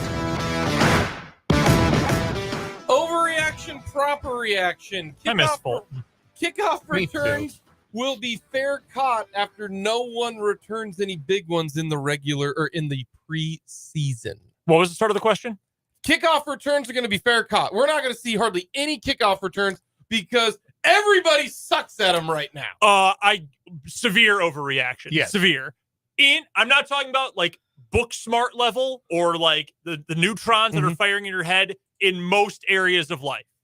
When the lights are on and you're between the chalk lines, there is no one dumber in the world than a kick returner. That's my counterpoint. Dude, kick returners drive me nuts because forever it's, hey, you're about a half an inch from being out of the end zone, even when you only got to the 20 or whatever. Like, maybe take a knee, avoid the hit, avoid your teammates getting hit. Just take it at the 20. 5 yards not going to make a huge difference. Nope, let's run it out. Stopped at the 11. Now it's even worse because people take it out of the end zone even when they would get to the 25. Most kicks go through the end zone anyway. So this only makes it easier to take touchbacks, but kick returners are out there because they want to return the ball. And frankly, the Chiefs may not quite be in this spot because it sounds like Prince would probably make the team anyway. But you know what a lot of kick returners are? The 53rd man, or in terms of the active game day roster, the 46th man. Like, you happen to be fast, and here you're returning kicks. Unless the Chiefs, then you like to put your starting running back there, which we can talk about Dave Tobin another day. But they're insane. They're nuts, and they have to prove I can do this. Are you familiar with the cinematic classic Blue Streak, starring Martin Lawrence and a very young Luke Wilson? Yes. Hilarious movie. Martin Lawrence, not really a police officer, but tends to be one so he can get some stolen goods that he hid inside a police station. Great movie. Underappreciated comedy classic. It should be like a staple on TBS. Hilarious. I don't know why they don't show it on TV more. Anyhow, there's the whole thing where Luke Wilson is trying to talk Martin Lawrence out of trying to apprehend a criminal. It's been a while since I've seen the movie. My memory is fuzzy. I just remember Martin Lawrence saying, "I got this, believe that," and making a bolt for the that is every kick returner. Yep. That is every kick returner seeing the ball come down, looking out and saying, "No, I got a crease, believe that," and just making a run for it and then getting smeared at the 21-yard line. I'm going to go proper reaction. I am fully okay with returning it in the preseason. See what you can do, you know? The smart play right now is to touch back unless you need a big return to set up something. We're talking at the end of a half, end of a game, something like that. The only exception is if you've got an elite returner. Let me ask you this question. Do the Chiefs have an elite returner? No. Then they should fair catch it even if it's at the 5-yard line. You should never return one if you are the Kansas City Chiefs.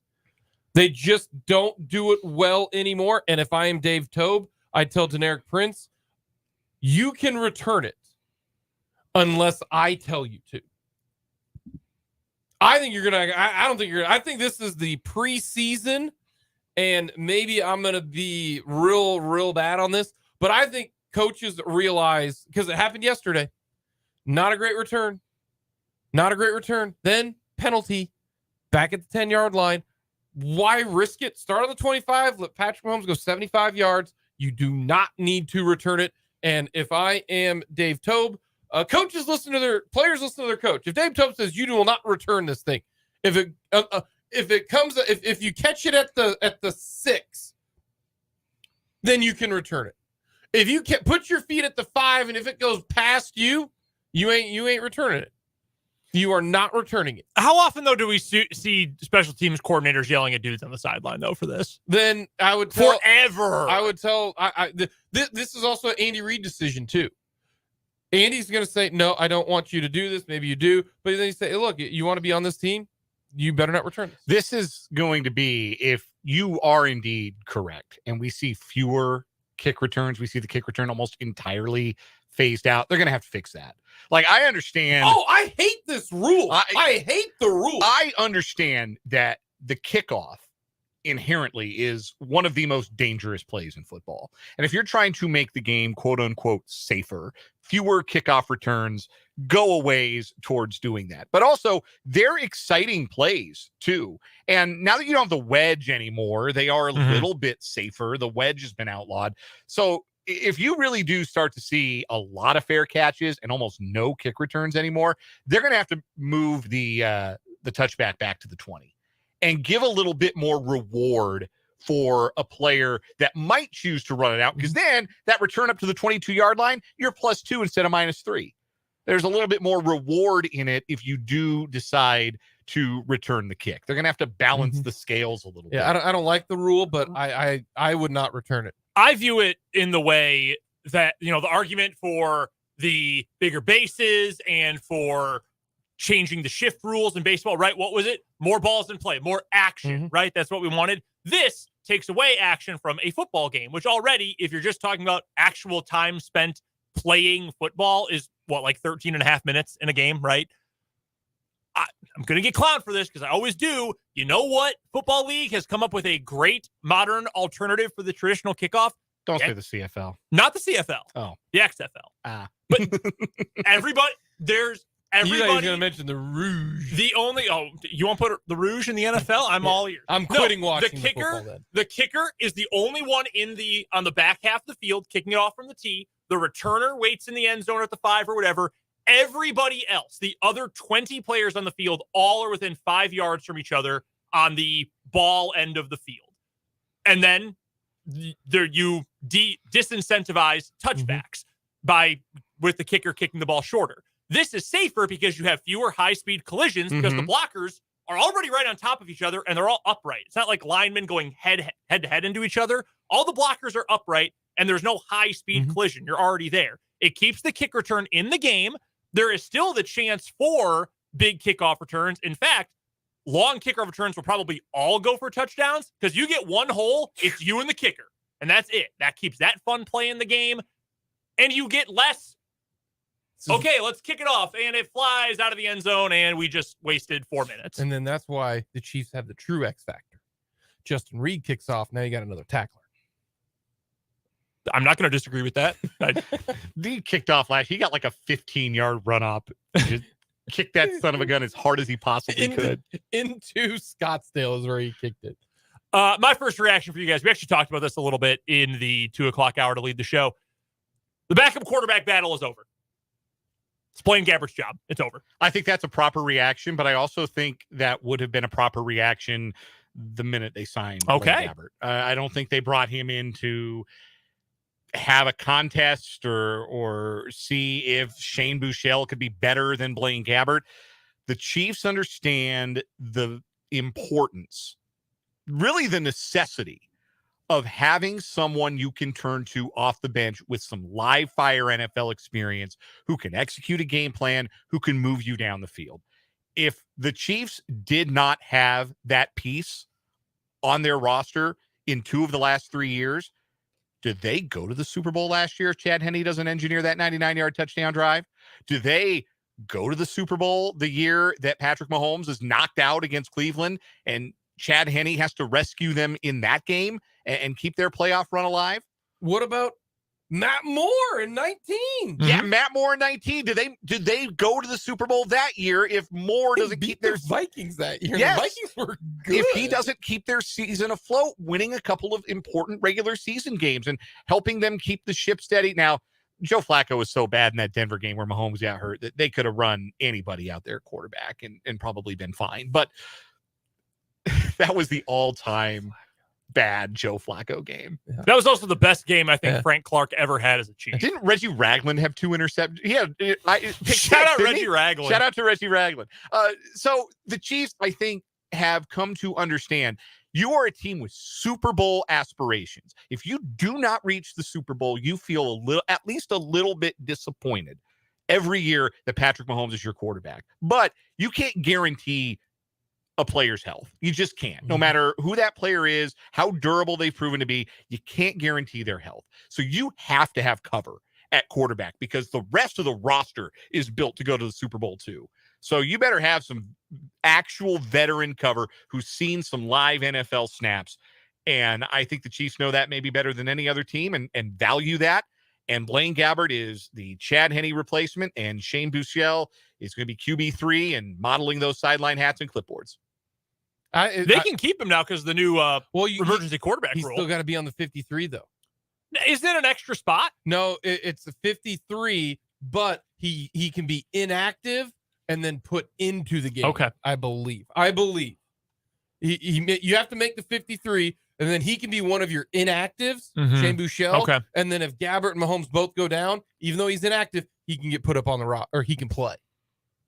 Okay, so they have to be on the 53, but they do not count as one of the 46. Yeah, that's what I'm saying. Okay. He can be inactive on game day, and if the 2 quarterbacks ahead of him, both stub their toes, he can play. He can play. No, it's proper action. When they signed Blaine Gabbert, I said that was over. Okay. I've long been on the BG plan. All right, overreaction or proper reaction? The Chiefs are giving Clyde Edwards-Helaire a legitimate chance to make the 53-man roster and not just auditioning him for a trade. It's a proper reaction. I think he's going to make the team unless they trade him. I think so. They're going to keep 4 backs and 7 wideouts and 4 tight ends. No, I think they're only going to keep 3 tight ends. So neither Bushman nor Bell make it. I don't know if Jody Fortson's going to make it. Okay. I'm kind of starting to wonder about Fortson too. Yeah. Which is a bummer because gosh, when he's on the field, it's looked really good. It's fun, yeah. It's just not on the field often enough. I don't know if Kadarius Toney's going to start, on the roster. I don't want Toney to play in the first 4 games of the year.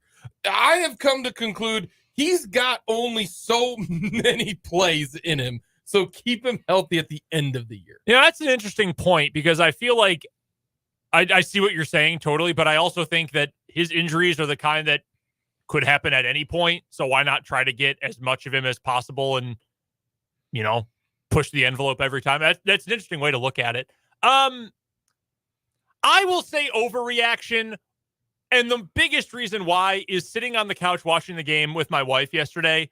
I saw him in on the first drive, and I said, yeah, they're trying to find someone to trade him to. This is them making a sales pitch. So I've kind of dug my heels in on that take, so I think I'm going to stick with that. Am I the only one that think he's not any good? Well, no, I don't think he's very good either. Okay, so I don't even know if you're good. Guy was a first-round pick. I mean, they have to like him a little bit, don't they? Johnny Manziel was a first-round pick. They didn't like, and that was a bad example. Yeah, I mean, I think they like him in the sense that they're doing him a solid by trying to say, hey, we've got a lightly used, only once injured Clyde Edwards-Helaire here. Like, lightly used. There's a role for you somewhere. Who wants him? I think they like him in that regard, that they're not just going to, cut him and say, get the hell out of here. He's at the MSRP price. Yeah. He seemed to be in good spirits when he was interviewed. We've got a refurbished Clyde Edwards-Helaire. We get the open box special. Yeah, open box. Hey. Oh my God. No warranty though. No warranty. Yeah, no warranty. There's no warranty. No returns at all when it comes. Once you drive off the lot, all sales final.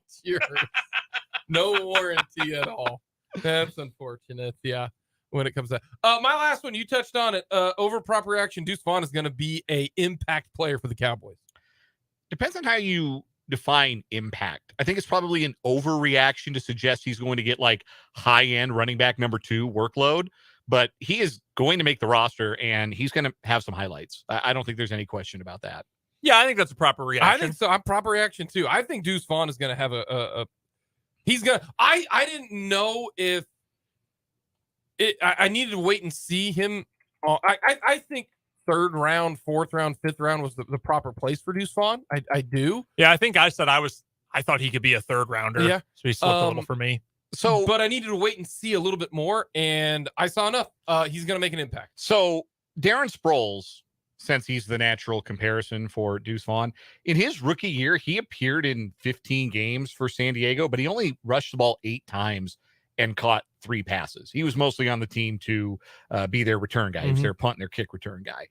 His 3rd year, he had 37 carries and 10 receptions.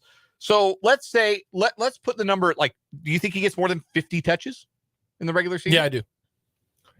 100 touches. I would take under both of those numbers. I think he'll get 50 touches because I think he'll be RB number 2. So I think he'll be lower on the depth chart than that. I would say under. I think 40 would be a good number for him. 50, 60 in that neighborhood probably be. And of course, that was Sproles' 3rd year because he missed his 2nd year with the ankle. Yeah. Injury. Coming up next, we got a lot to get to. We will get to our What Is Wrong With You and then talk a little Royals baseball here on 580 Sports Talk.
Well, 4.9. What the hell? What the hell? What the hell?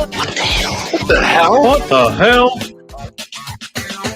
What is wrong with you? Time here on 580 Sports Talk. I'm Brendan. He's Dan. We're going two-man power trip the rest of the way today.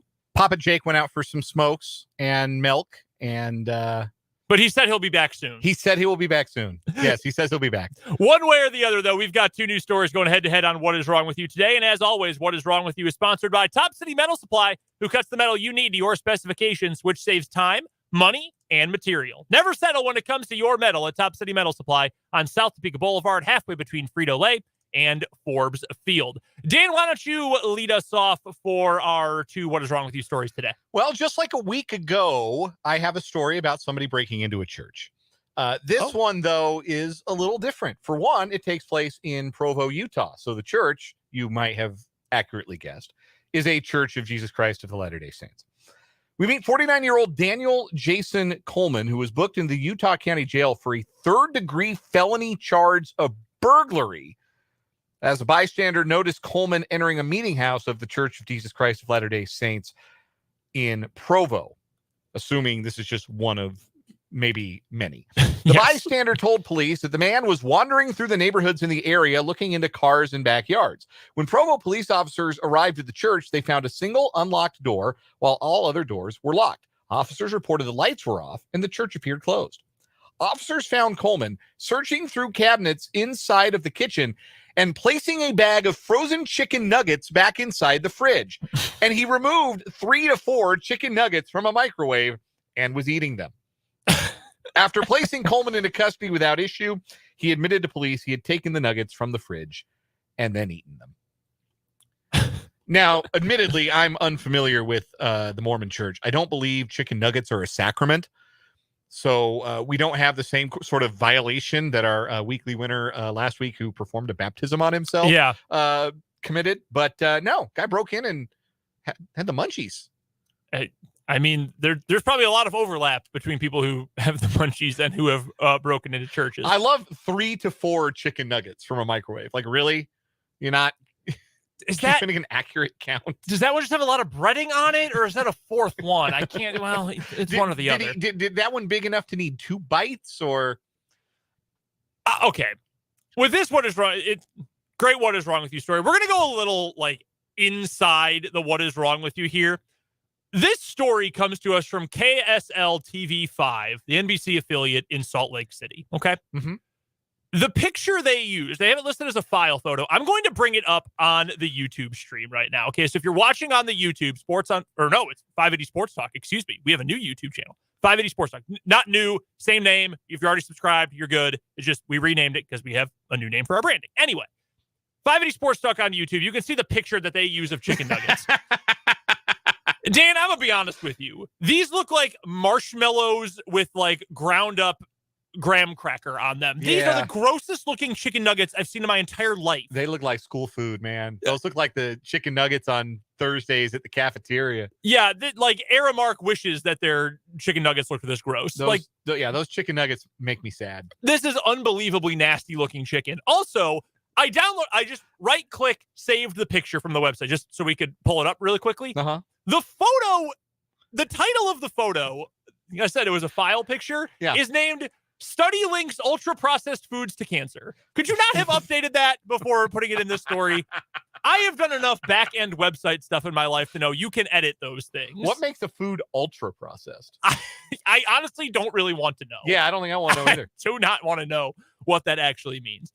So yeah, those nuggets are gross. And if those are the ones he stole, then it's even more what is wrong with you. Stop breaking into churches. I mean, don't break in anywhere. Yeah. But don't. Mark on YouTube says, looks like cookies before being baked. yeah, kind of do. And Vance with what the hell? One of them has a couple of bruises on it, it looks like. It looks nasty. Yeah, it's really, I would not eat these. I love chicken nuggets. I wouldn't eat those chicken nuggets. Like, if you show me a plate of those chicken nuggets, I would politely decline. No amount of barbecue sauce in the world would make up for that nugget. What do you have in a dino nugget? Or perhaps a fish stick? My story today is going to take us to, you guessed it, Florida. De Leon Springs, Florida, to be exact, where a Florida man has been arrested for not being a very good friend. He shot him, and then he shot him again, and then he pistol whipped him. Oh! 38-year-old Thomas Arney was charged with aggravated battery with a deadly weapon. The incident took place around 4 a.m. Friday on DeSoto Avenue in De Leon Springs. Nothing good happens after 2 a.m., people. Come on. Never gonna work out for you. The suspect was still on the scene when police officers arrived. Arnie told them that the incident started with a drunken argument.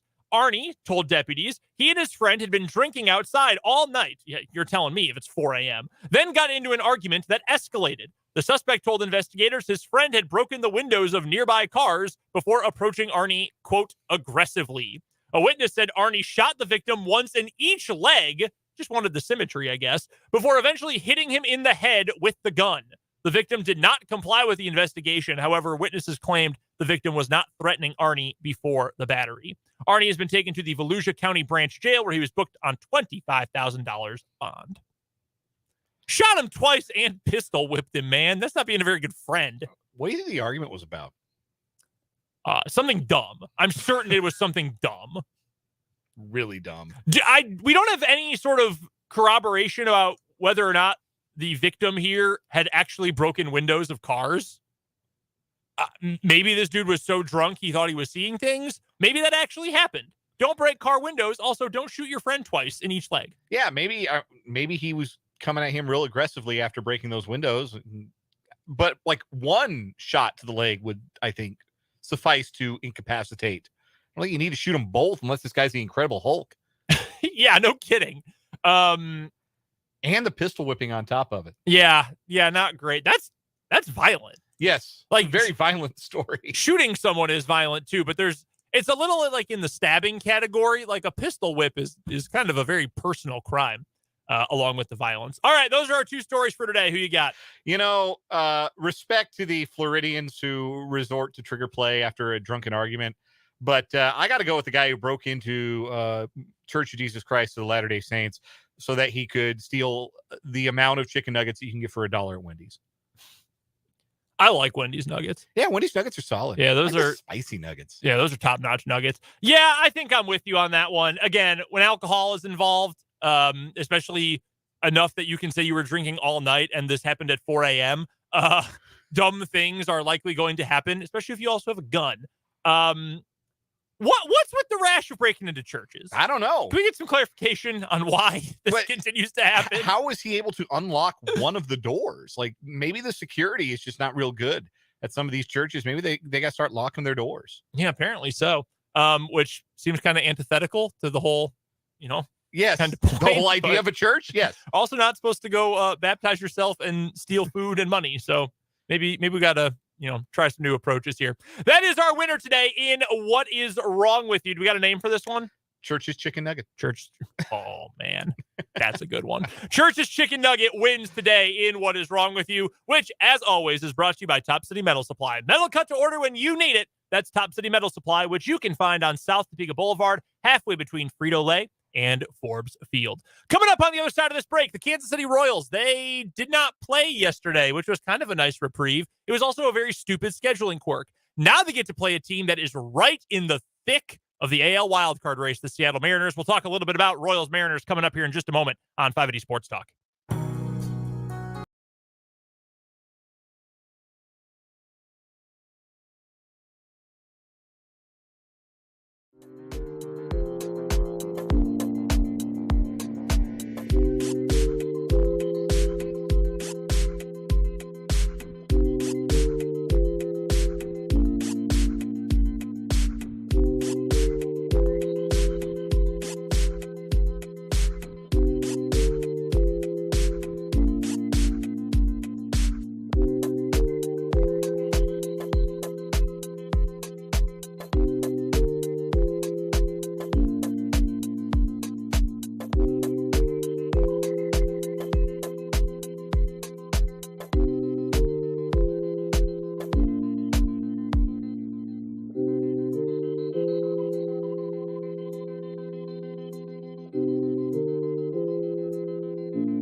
Brendan and Dan here with you, closing out 580 Sports Talk today. The first 4-hour edition of the show, not including in the past when it was also a 4-hour show. Right. Got that? Meet the new format, same as an old format.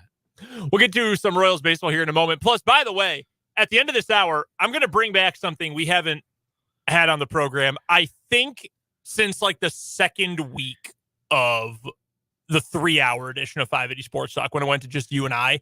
A quote of the day. Oh, hell yeah. I don't remember the last time we had one. I genuinely do not. It has been a little inside baseball here.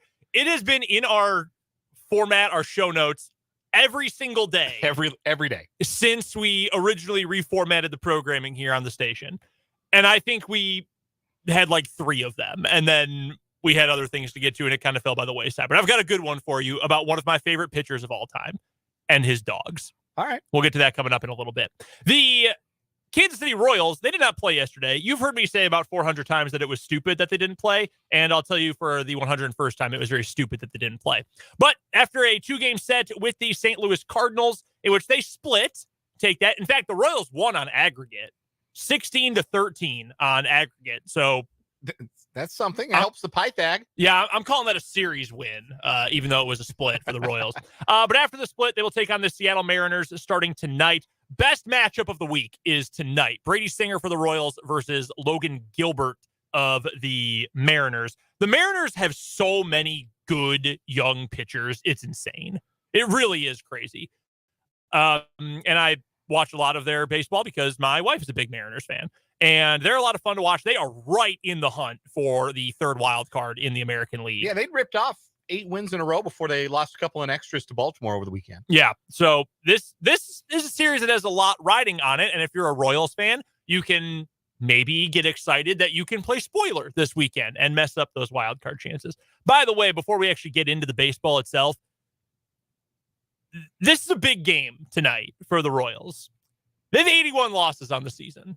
Oh, so if they lose tonight, they will secure a losing season. The chance of winning 43 games in a row, not super high, but you are still technically alive for a 500 season if you win out, if you win your final 43 games. Your next loss guarantees a losing season. So Royals fans, keep the faith. You're technically not guaranteed a losing season yet. Or if you want to be rational, you can just sort of accept the reality here. But in these last couple of games for the Royals over the weekend, look, you'll take it.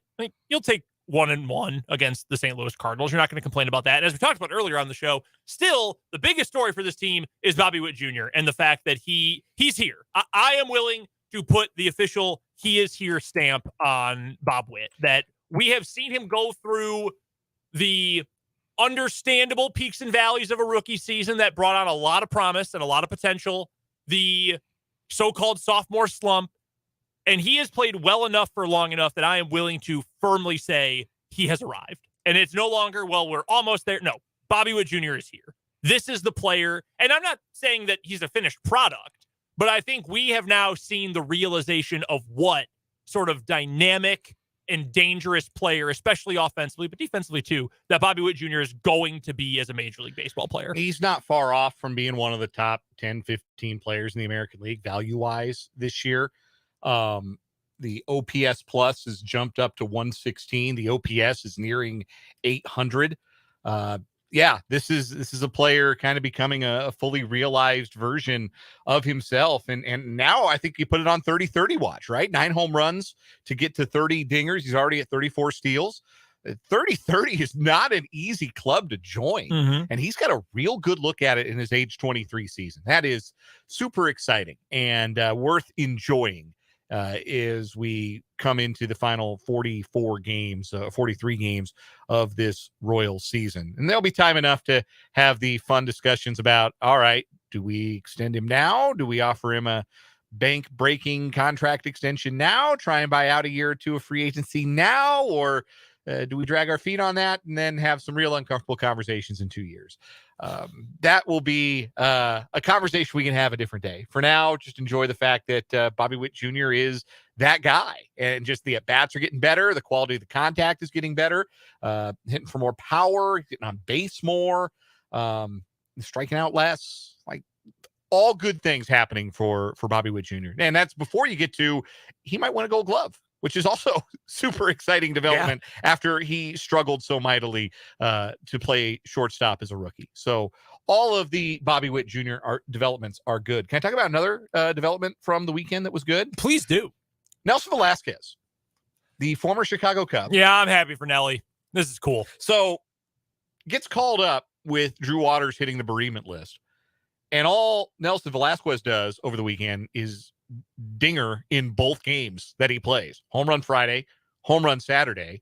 And he forced the Royals' hand to the point where when they reinstated Waters today, they sent Edward Olivares down. Look, you want to earn a chance. You want to earn an opportunity to show that you're due some playing time. There are worse ways to do it than homering in your first 2 starts with your new team. Mm-hmm. So Nelson Velasquez, just 24 years old. So like he's right in that same age range as Drew Waters, as Bobby Witt, as Maikel Garcia and MJ Melendez. Some promising start to his Royals career. And I think he's going to get an extended look in the outfield here in the final 2 months and see if maybe he can be a better version of Edward Olivares, essentially. I need to pull up the full season stats for Olivares. I actually just saw, who was it? I think it was Matt Lamar from Royals Review who tweeted about this the other day. That was essentially asking, so what is the vision here with Edward Olivares? Like, he really can't play the field. The bat has not produced enough. It's an even 700 OPS. Like, it's not terrible, but also, like, you're going to want to be an above average offensive player if you don't have a position. Yeah. And he hasn't been. And look, I don't have a problem with Edward Olivares. Like, I have no personal beef with him, but I think it is fair to say at this stage of this year, if you are not doing enough to produce offensively, especially, again, if you don't have the glove, let's try to find someone who can. And maybe Olivares gets a chance next year. I've said his name 3 different times. It is Olivares. Olivares. Okay. I've said it 3 different ways in this segment. If Olivares can figure it out next year, maybe that glove does improve. There is a little bit more consistency at the plate. Okay, there's probably a spot for him on the 26-man roster. But right now, you're in let's take a chance mode. And Velasquez has had positive moments before. He had a couple great moments for the Cubs earlier this season, just again, a little bit inconsistent. A lot of Cubs fans were bummed out that, I'll say we here, we had to give up Velasquez to get Quas. Quas has been fine since coming up. Cubs needed an arm. Velasquez isn't playing or wasn't playing for them.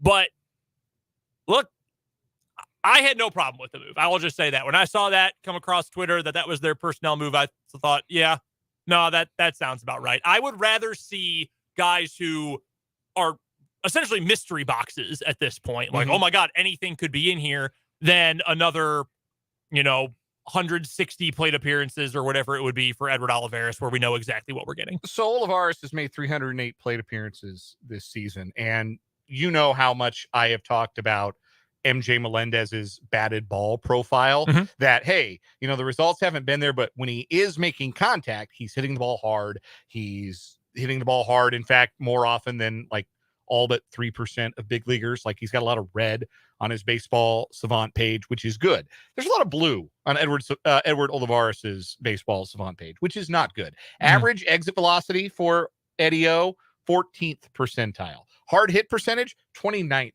percentile. He doesn't hit the ball hard enough with enough regularity to be the kind of offensive player he needs to be to overcome the fact that he doesn't really have a defensive position. Yeah. Like, if he were an elite glove guy, you could live with a 700 OPS. Like, I think the Royals would love a 700 OPS from Kyle Isbell. If Kyle Isbell could give them a 700 OPS, and he swung the bat better lately. Let's give Kyle Isbell a little credit. He was darn near the hero on Saturday night. He just hit a hard chopper toward the one guy in baseball you can't hit that ball to. Well, Noel Arenado at third. Turned into a 5-3 game-ending double play the way that, like, there aren't a handful of third basemen in the league that can do what Nolan did in that game. Bad break. But Isbell had 2 hits, I think, on Saturday. He's swung the bat a lot better lately. He's got to do it over the long haul, obviously. But if you're, like, an outstanding defensive player, you can live with being a little subpar offensively. Edward Olivares is never going to be an outstanding defensive player. Even though he has a great arm, he is his play in the field, I mean, it speaks for itself. If you've seen it, like the eye test tells you what you need to know about him. And then he's not going to hit the ball hard enough to be like a power bat in the outfield. He doesn't strike out a lot. He makes a lot of contact. It's just not a lot of really good contact over these last 300 plate appearances. So now you get a guy in Nelson Velasquez who's homered twice in 2 games at a notoriously difficult ballpark to homer in Kauffman Stadium. So yeah, that's interesting. That'll perk your ears up a little bit and make you want to give a longer look to a guy. One other move the Royals made yesterday, or today, I guess they announced it. So they claimed an outfielder off of waivers from the Texas Rangers, Bubba Thompson, and they've optioned him to AAA Omaha. We talk about teams having a type. I'm looking right now at the top measured sprint speed in Major League Baseball for 2023. Top of the list, Ellie De La Cruz of the Reds. Dude is a freak. Phenom, yeah. 30.5 feet per second measured speed. That is the fastest time in baseball this year. That's nuts. The second fastest time in baseball, Bubba Thompson, 30.4 feet per second, in a tie with 2 other players. Tell me what these 2 guys have in common. Dairon Blanco and Bobby Witt Jr. They play for the Kansas City Royals. That is correct. Very observant of you, Brendan. They are Kansas City Royals. So the Royals have now 3 of the 4 fastest men in Major League Baseball on their 40-man roster. You know, theoretically, I love this because how often have we talked about winning on the margins and finding small ways to win and what many people think of as the insignificant things that add up over time to try to contribute to winning games. If you're not going to get on base all that often, when you do, you might as well be as dangerous as possible. And maybe you beat out an extra infield hit, or you're able to stretch a single into a double 1 extra time or 2 extra times. That kind of thing has a lot of value. Now, Bubba Thompson in 241 career plate appearances has a career on base of 286 and a career OPS sub 600. Yes. Not a whole lot going on offensively. No, we've only got 2 like color bars for Bubba Thompson on Baseball Savant. Sprint speed, 99th percentile, obviously. Max exit velocity, 13th percentile. So there might be not enough hard contact here to be a really productive offensive player, but you know what can wallpaper over that? If you can beat out some infield hits. And I don't know what his defensive profile is in the outfield. He's a big guy, 6'2", 197. So pretty rangy. Yeah. Probably not a center fielder. Probably he's played a little more left, it looks like, for the Rangers. But speed is a tool that never slumps. And with the Royals not exactly oozing outfield talent in their upper minors right now, why not take a risk on somebody who has at least one measurable major league caliber tool? Like we're talking 70, 80 grade speed with Bubba Thompson. You may as well see if you can teach him how to hit. Yeah, it's worth the risk. At this point, similar to keeping Velasquez up, trying it out with Bubba Thompson, it is worth the risk. Or in other words, why not? Why not give it a try? So I respect that. And I've said that, I think, consistently over the course of this year, especially over the last couple of months. I appreciate Piccolo and Quattrero and this entire general administrative staff being willing to try things. And even if they have a type and the players they keep adding are that type, at least you're trying something new. I appreciate that. By the way, I want to circle back to Witt really quickly. Roughly the last, what would this be, 2 months, June 10th to now, what do you think Bobby Witt's OPS is? This is the last 54 games. Probably around 850, isn't it? So a full third of the season. Yeah, 54 games. 927. But even better than I realized. June 10th, that was when he hit the nadir of his OPS in the really since the very beginning of the season. He was at a 679 OPS entering that game. He now sits at a 795. 927 over that time period. That is like going to get MVP votes caliber. Now, he's not this year in all likelihood, and he had a rough start to the year, I know, but that is a superstar kind of bat for an entire third of the season at this point. That's why I genuinely feel like, yeah, he's here. This is long enough to know this is the real deal. Again, Royals Mariners coming up. First game tonight, 7:10 first pitch, 6:30 pregame, following 580 Sports Talk overtime. Your pitching matchups for this series, it's Gilbert versus Singer tonight. That's the marquee matchup of the series. Tomorrow, it'll be Emerson Hancock versus Jordan Lyles. Hancock has made one start, gave up 1 run in 5 innings. the Mariners believe in him. He was a top prospect, a top draft pick just a few years ago. There's a lot of belief in that system that Emerson Hancock is going to be someone really special. Luis Castillo versus Alec Marsh on Wednesday. How amazing is it to have two starting pitchers who had 0-6 records at one point during a baseball season? It's emblematic of the Royals in 2023. And then it'll be George Kirby versus Angel Zerpa coming up in the finale Thursday afternoon, 1:10 first pitch for that one. Let's get to a quick break. We'll wrap things up with a quote of the day to finish off this 4 o'clock hour right after this on 580 Sports Talk. Blue Stem Farm and Ranch.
Former owner of the Marlins, right? Yes. Well, he's got a book out. And I wouldn't say he's taking no prisoners, but he's not shy about calling some people out, blaming some other people for the Marlins' failings. Also hates Derek Jeter. Not a fan listening. of how Derek Jeter ran the team after Jeffrey Loria ended up selling him. But here's a great little anecdote about one of my favorite players of all time. Remember Mark Burley? Yes. I loved Mark Burley. Threw a no-hitter and a perfect game. He did. Worked quick. Pitched like he was double parked. Yeah. I always appreciated that about him. That was his thing. I remember when he pitched a game, they were playing the Tigers. I can't remember who started for Detroit, but the game was done in under 2 hours. And this is like in the mid to late 2000s. And I remember thinking, this is the greatest thing that's ever happened in baseball. I cannot believe this. Well, Mark Burley, a country boy, was from outside of St. Charles, Missouri, loves to farm. He wanted to get out of the game so he could go farm and hunt and hang out with his dogs. Well, his dogs are pit bulls. Okay. So Jeffrey Loria said that pitcher Mark Burley, who signed a 4-year, $58 million free agent deal with the Marlins in 2012. Well, Mark Burley sent several text messages to Loria that were, quote, full of vitriolic and filthy language due to the fact he couldn't take his pit bulls to Toronto, which had been a banned species. Baseball Commissioner Bud Selig was aghast at what Mark had written, but added he was not surprised. So Mark Burley was so mad that he got traded to the Blue Jays. Blue Jays. Because the Marlins had that big spending spree that one off season with Burley and Jose Reyes and Heath Bell, and it didn't work. And they hired Ozzie Guillen to be the manager. It all blew up predictably. Yep. Because the Marlins are a Ponzi scheme. Correct. They're actually good this year somehow.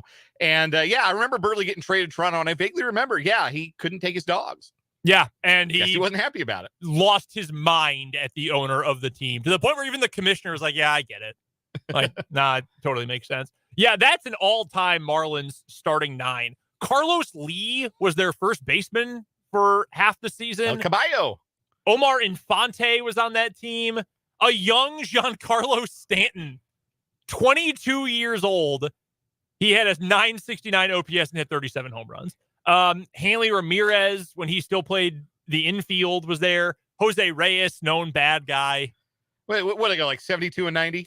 They won 69 games. Ah, even worse. 69 and 93. 69 games, yeah. Ozzie Guillen said something nice about Castro, which didn't go over super great. No, usually things like that don't. In Miami. Never forget, that team has been to the playoffs 3 times in their entire existence. They have never won their division, and they have 2 World Series. Yeah, makes me feel great. Rooting for a franchise that came in with them in 93.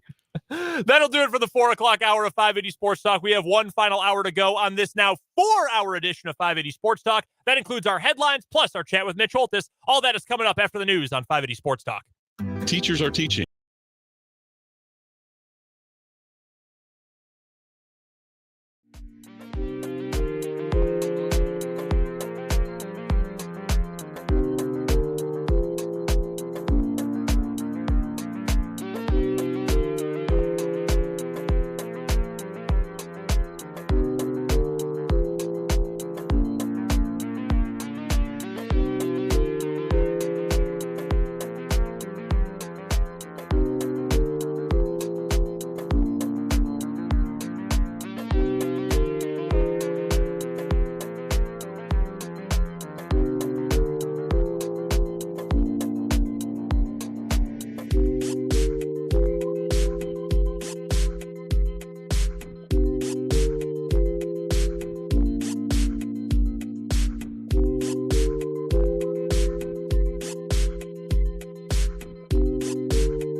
Sports Talk. I'm Brendan Dworzinski. He's Dan Lucero. Just the two of us taking you home on this Monday edition of the now 4-hour 580 Sports Talk. That's right. If you missed it earlier today, how could you? We were talking about it all last week. How could you forget? But on a serious note, today was the first day of the newest era of 580 Sports Talk. 4 hours every day, 2 o'clock to 6 o'clock, right here on the Sports Voice of Kansas. Myself, Dan, Jake LeBon, all three of us pairing up to bring you 4 hours of 580 Sports Talk. Same place you can find us all over. You can still listen, obviously, 580 AM, FM 104.9 in the capital city, online at our website, 580wibw.com, and on our YouTube channel, which is the same channel.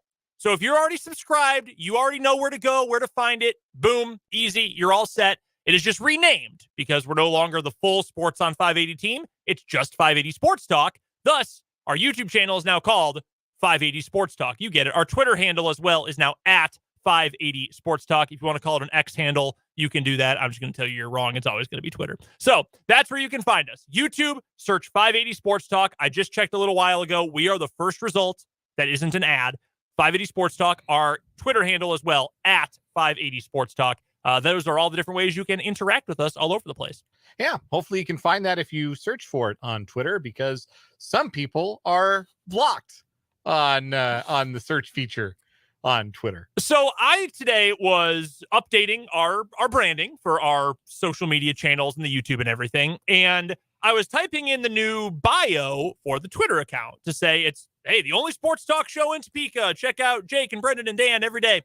And when I start typing in Jake's handle on Twitter, it pops up. Suggest Jake LeBon. I start typing my own in. Boom. My own handle pops up. And then I type in Dan Luce. And I figured since the show and Dan follow each other, Dan's name is going to pop up. No. So I type in Dan Lucero. No. I type in his full handle. Nothing. And I'm like, hey, Dan, this is weird. You're not popping up on Twitter. And then we found out that Dan is like partially shadow banned, kind of. Yeah, I don't appear in Twitter searches, I guess. It's like, I don't think you've done anything incendiary. I don't at think least so not at all. lately. Certainly not in comparison to some other people who use the app and whose opinions are still freely findable on the search feature. Yeah, Elon has it out for me.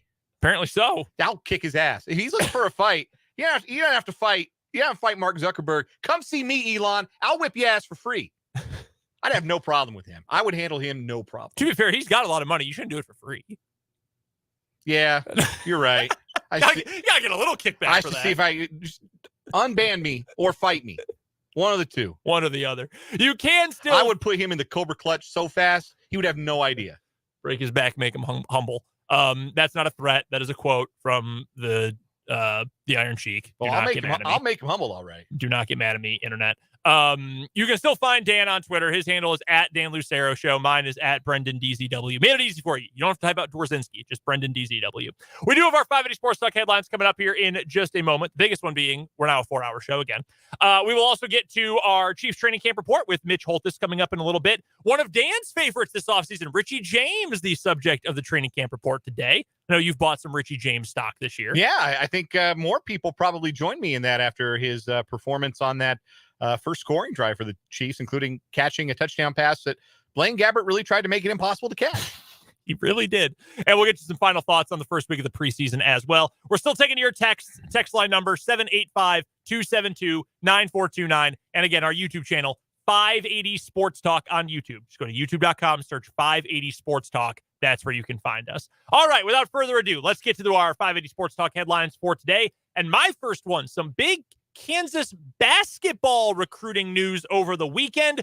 Flory Bidunga is the newest commit to the University of Kansas men's varsity basketball program, the number 4 ranked player in the entire country for the class of 2024. So obviously not joining the team this year, but he's committed for next season. According to the rankings at 24/7 Sports, Flory Bidunga is the highest ranked KU basketball commitment since Josh Jackson back in 2016. And if you remember, that year, Josh Jackson was the number 1 recruit in the country. Yeah. Flory, same kind of numbers. He's the number 4 recruit in his class.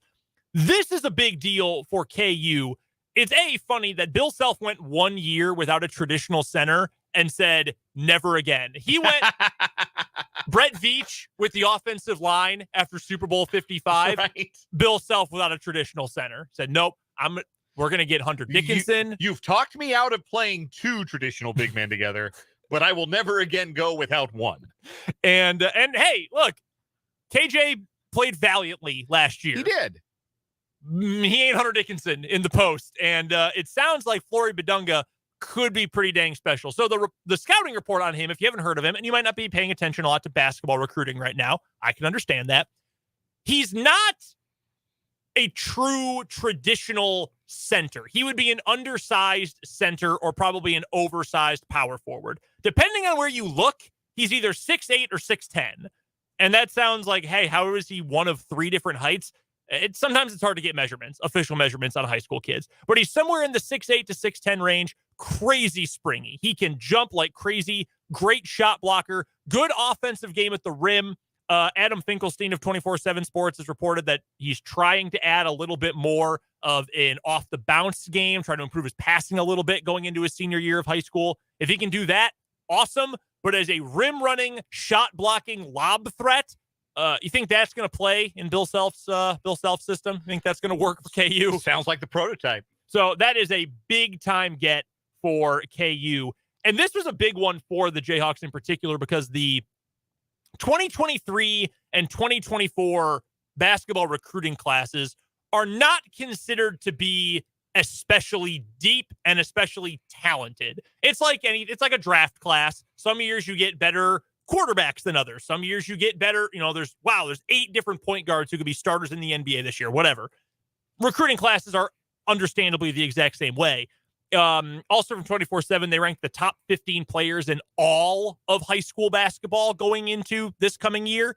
And Bidunga was number 11 behind the 3 guys he's behind in this class. And then a bunch of dudes from 2025. 25 looks like it's going to be a special year.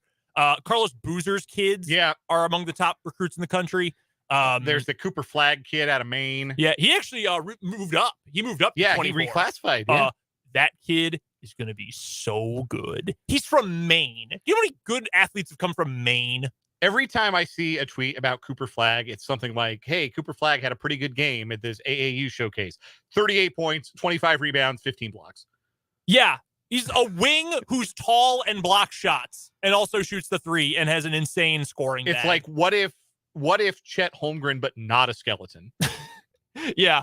What if he ate a sandwich and was like an inch shorter? That's pretty much what Cooper Flagg is. But no, this is a big get for KU, and this is the headline of next year's class. No matter who else they get, this is the highest profile guy they're probably going to end up with. First headline for me in our 580 Sports Talk headlines, we have an AP Top 25 preseason college football poll. And the Kansas State Wildcats come in at number 16 in the poll. That is their highest starting point in a preseason top 25 from the AP since 2004. The Wildcats ranked 16th. That is second best among Big 12 squads. Texas, the highest ranked Big 12 team, they come in at number 11. Other Big 12 teams ranked include TCU, one spot behind Kansas State at number 17, and Oklahoma, who is ranked 20th. At the top of the poll, no surprise, the 2-time defending champions Georgia with 60 of the 63 first-place votes.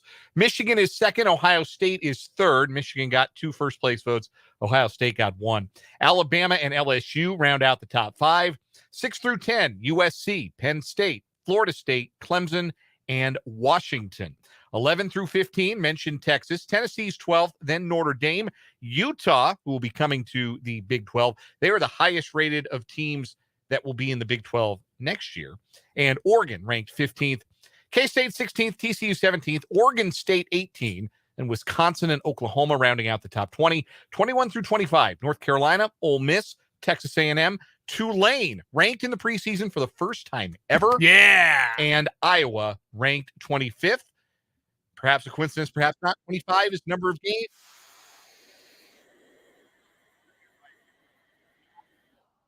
That up. Texas Tech, who isn't life funny? It is so funny.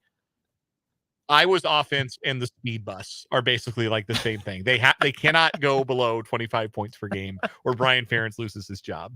I can't wait to watch Iowa football this year. It's just going to be the best subplot of the season. Texas Tech, who had been ranked in the coaches poll, not in this top 25, but they're the first team out in others receiving votes. An earlier version of the AP top 25 showed Kansas also receiving votes as well. This appears to have been a clerical error. The Jayhawks did not, in fact, receive a vote in a preseason top 25 poll from one of the 63 voters, so they are not listed. Yeah, it was, I believe, and I can pull up her name right now, in fact. She is a TV reporter and anchor, in fact, down in North Carolina. Her name is Jordan Kramer. She had KU originally in her poll listed as being her number 16 team in the country. That was the only person in any of the voters who voted for KU in the AP poll, in fact. Then someone reached out on Twitter and said, hey, the only reason why KU's in the poll is because of this person. How cool is that? And she was like, actually, that's a clerical error. Yeah, that might be. The AP screwed up she said she had put K-State, the transcribers at the AP goofed it up. So K-State got an extra 16 points or whatever, and KU, or 10 points, and KU now gets nothing. So chip on your shoulder, I guess. We had a question from Vance I wanted to address. Vance sent it in the YouTube comments. Again, 580 Sports Talk on Twitter is where you can find, or on YouTube, excuse me, is where you can find us. He says, are you surprised that K-State comes in ahead of TCU? I am not. I agree. First of all, Kansas State returns their quarterback and TCU doesn't. I'm honestly a little surprised TCU's ranked in the top 25. That, to me, is more surprising than them being ranked behind Kansas State. You can make a very compelling argument that TCU should not be in the preseason top 25. If I were putting together preseason top 25, I would not rank TCU. They lost too much for me to confidently say, yes, this will once again be one of the 25 best teams in the country. I agree. I think they probably end up in the poll because, look, I mean, you're giving some respect to a team that just had an unbelievable run a year ago. And whether that's right or wrong, I mean, that's kind of how this works sometimes. And I think a lot of people, the thing about the AP poll is most of these voters do not follow all of these teams and cannot possibly follow all of these teams. So you think, oh, well, they were so good last year, year two at Dykes. I'm sure they'll be good again. Maybe they take one quick look at the schedule and say, oh, yeah, that's a 9-win team. Sure, put them in here. Yeah. I would have thought the gap would be bigger. I'm not shocked TCU is in the poll. I thought the gap would be bigger given what K-State is bringing back. But I think K-State is generally in the right spot. Notre Dame, Utah, Oregon, K-State, that feels like that group feels destined to kind of be together all year. No, I don't think Kansas State is being disrespected here. No. Anything else jump out to you? I guess Texas Tech not being ranked, even though they were ranked in the coaches poll. Always interested to see the disparities, who is and isn't ranked between the two polls. Texas Tech with a lot of respect from the coaches' aides and SIDs that vote for the coaches. Maybe not so much for the AP voters, although Brett McMurphy has them 11th in his poll. Wow. He is all the way. He owns all the Tyler Shuck stock. Apparently. I'm going to be honest, that doesn't surprise me. Like, if you said which of these groups is going to have more faith in what Texas Tech is building right now? The coaches? Oh, yeah. The coaches or the writers? And that's not a slight at the writers, but given Joey McGuire's connections, given the people who are, like, watch that team practice or know him or know his vibe, I'm not surprised they gave them a little more respect. Certainly not. Also, the other thing that stands out is that the last season of Pac-12 football is going to be must-see television. It's going to be such a fun league this year. And that's the thing that sucks. It's going to be awesome. There are so many good programs. Well, to be fair, when's the last time we said that coming into a year about the Pac? I haven't been this excited about Pac-12 football since, like, Reggie Bush. Sure, that's fair. But, no, this is going to be an awesome year in the Pac-12. A lot of good quarterbacks. A lot of good so many points. conference. Yeah, there really will be. Next one for me. Do you remember? It was not more than a couple of weeks ago. We had a headline here on the show about Jim Harbaugh agreeing to a settlement, essentially, with the NCAA Committee on Infractions about how many games he'd be suspended this year. We made fun of the 4-game suspension because they were going to be playing, JUCOs pretty much. Like that's really mean to Bowling Green. I'm sorry, guys, but you know what I mean. Well, according to multiple reports, including one from Dan Wetzel of Yahoo Sports, the agreement between the NCAA and Michigan head football coach Jim Harbaugh concerning penalties stemming from what the NCAA deemed to be false statements Harbaugh made to investigators, well, that agreement has broken down and no longer is in place. Harbaugh and the NCAA had come to a tentative resolution that would see the coach serve a 4-game suspension to begin the year. Multiple former assistants were also sanctioned. The deal still needed to be approved by the NCAA's Committee on Infractions, and they did not do that. In Wetzel's words, hurdles arose, and the deal is now off. The case is now going to move into the NCAA's disciplinary system, which, again, according to Wetzel, will almost certainly move into the off-season sometime in 2024. So a couple of interesting things there. I have 3 things that jump into my mind. One, this whole thing is a charade. This is a joke. Yes. 2, Michigan with a little extra edge to it, given how good they already are. They're as legit as we all believed they would be, I think. I think they're a legitimate national championship contender. And Michigan fans, if you're listening, I know you're going to hate me saying this. I think this is the year that it's over for Harbaugh. Why would you want to put up with this? Yeah, like if you didn't have to deal with this anymore, why would you? No, I think he's going to unless the NFL. you just hate and everything that comes with the NFL and genuinely don't want to go back, which if that was the case, why would you be taking all the interviews that you take every year? Right. Yeah, why would you deal with this? Why would you deal with this total nonsense of an investigation? I also love how the statement from the NCAA's vice president of hearing operations had to explicitly say, hey, this isn't about just a cheeseburger, because they know that they're getting raked over the coals because a big part of this investigation is Jim Harbaugh bought some recruits a cheeseburger, a couple of cheeseburgers, morning cheeseburgers at a particularly popular Ann Arbor burger joint. It's just a joke. Like, suspend him. Honestly, this made the NCAA look way better than they're going to look now. Just say, okay, fine, whatever, 4 games, it's over with. Now they just look like clowns. And yeah, I do believe this is it for Harbaugh. Looks like they're out to get him, and Harbaugh's not going to hang around for that. No chance. Any other headlines for you? No, I think that's a wrap. With that, let's take a timeout. Mitch Holthus joins us next for our Chiefs training camp report on 580 Sports Talk.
edition of 580 Sports Talk. I'm Brendan. That's Dan. Thanks so much for hanging out with us today, either on the Sports Voice of Kansas or on our YouTube live stream. And with that, it is time for our favorite part of the day, our Chiefs training camp report with the one and only Mitch Holthus, the voice of the Kansas City Chiefs, brought to you by both Hy-Vee and Azura Credit Union. Ask Haven Byrne, Crystal Rippey, or Melissa Hunter about the credit union advantage when you get your home loan at Azura Credit Union. Mitch, how was New Orleans and how was preseason game number 1 for you up in the booth? Blazing hot in New Orleans, blazing hot. The tarmac at the airport was the surface of the sun. I was glad it was inside the Superdome for our players, actually. It would have been, if that game was at noon outside and you had to play, it would have been a healthy for both teams. But so we're inside the Superdome and got it in. Like any preseason game, there's always pluses and minuses. What are, and we'll get to our focal point of our training camp report here in a minute, of the pluses, is there anything in particular that really sticks out to you that you were pleasantly surprised by or maybe thought you would see and it blew your mind more than you expected? Anything that was a plus, if you will? But sure, there was a plus. The plus would have been the play of the wide receivers when you get 8 different players that had double-digit catches. And guys that had been showing signs in camp, like Nigo Romeo, the kid from Fresno State. If you look at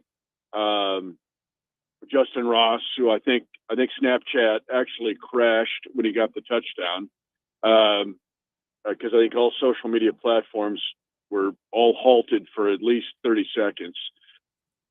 And then to see what Rashee Rice did was great. And then that was all positives. When you look at Richie James, what he did, that's a positive. And so I think overall that, and then the play of the cornerbacks, when you get, Echo Boydo showed up just like he has in camp. And he's an amazing story coming out of nowhere, Lawrence High and K-State. He's a deal in this camp. And then Khalif Halassi, who started at Oregon, played at Independence Junior College. Then he went to Western Kentucky, had the interception, played physical, played great coverage. So that was a positive sign. So I'd say the cornerbacks, like these younger, unknown backup corners, and then just the depth at wide receiver. It's interesting with Richie James. He's going to be one of my focuses tonight because I'm looking at guys who have got to be guts and glue, spackle. They're the grout that you have to have. We get into the stars, but to win a championship, the 2 that the Chiefs have won, there've got to be some rank and file guys. And actually talk to Richie of like what it means to be here and have a shot to be with this team right now. Everything. First of all, just another opportunity to play another year in the league, especially with one of the best teams that obviously just won a Super Bowl last year. So that's the goal, just to go back to another one. Players, the guys around me, and learning their personalities, and just trying to be a good teammate at the end of the day. Final question: to be the number 1 punt returner and to be that for this team, what would that mean for you and this team? Punt return, kick returner, receiver, whatever my job calls me to be. So the goal is just to contribute in a positive way, and like I said, be a good teammate at the end of the day. That's music to the ears of Andy Reid. He's always had 1 or 2 guys like that, even back in his days in Philly, that were the screwdriver, the crescent wrench, the leather gloves. It's just Jason Avant. I can go back through coach's career where he's had a guy or 2 like this. I put on Twitter today, I don't know if you guys saw it, the most significant stat you wouldn't think about from that game or yesterday was Rashee Rice, 1 kickoff coverage tackle, and Justin Ross, 1 kickoff coverage tackle. And I know you guys would know to read between the lines with that. That was almost as big as getting the touchdown, because those guys are going to have to do that kind of stuff if we're going to have 7 wide receivers on this team. No, that's a great point and a great thing to notice, Mitch, because I know we had just talked about it the other day that, it's going to help some of these guys make the roster if they are willing and able to play on special teams. So, yeah, I would agree. That's obviously huge.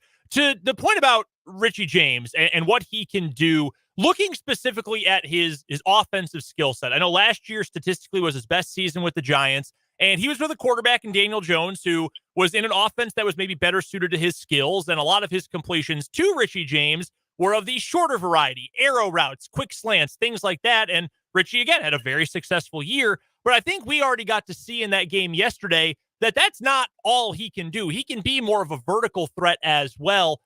Can you sort of prognosticate for us, Mitch, what the usage for Richie will be like? Is it going to be a true multitude of things? Did the Chiefs kind of see him more as a short yardage sort of receiver? How does his skill set mesh with what the Chiefs were expecting to see from him? Highlight multitude of receiver. Now, his 43-yard catch was a really good route. Good throw by Gabbert, but a good route by Richie on that one. And then his touchdown was outstanding. It's kind of a scissors play where he gets to cut to the outside. But again, a good route, good catch. The other thing would be the punt returning. I mean, it would be awesome by the end of this camp that you knew that Richie James Jr. would be the punt returner for the Kansas City Chiefs, and we're not wondering who it's going to be. That would be huge if the Chiefs can establish that in this preseason. You go back and look at his his returning history. When he was at the 49ers in 98, I believe he had a 97-yard kickoff return for a touchdown. And then he was the kickoff returner against the Chiefs in Super Bowl 54 for the 49ers. Now, let me give you the sneaky thing he could do. And this is where coaches always had this guy. Jason Avant comes to mind. Really good with the Eagles. When he had Greg Lewis, who was an assistant for us for so long, Greg Lewis had this role. And it's the so-called screen setter in parentheses. And that is setting pick routes. It's an art form. How do you run a pick route without getting offensive pass interference? And they become the hinge, the door hinge. And that's where, think of Pringle. Pringle did a really good job of that when he was here before he went to the Bears, where you're going, how did Kelsey get so wide open? Or how did Jerry McKinnon get so wide open at the goal line? Well, the door hinge was opening the door. And I could see Richie James being a door hinge guy.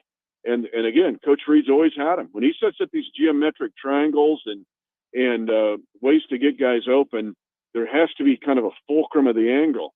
And Richie James fits that role, or at least to this point, and could even more so. Our guest is Mitch Holthus, the voice of the Kansas City Chiefs, joining us for another training camp report brought to us by Hy-Vee and Azura Credit Union here on 580 Sports Talk.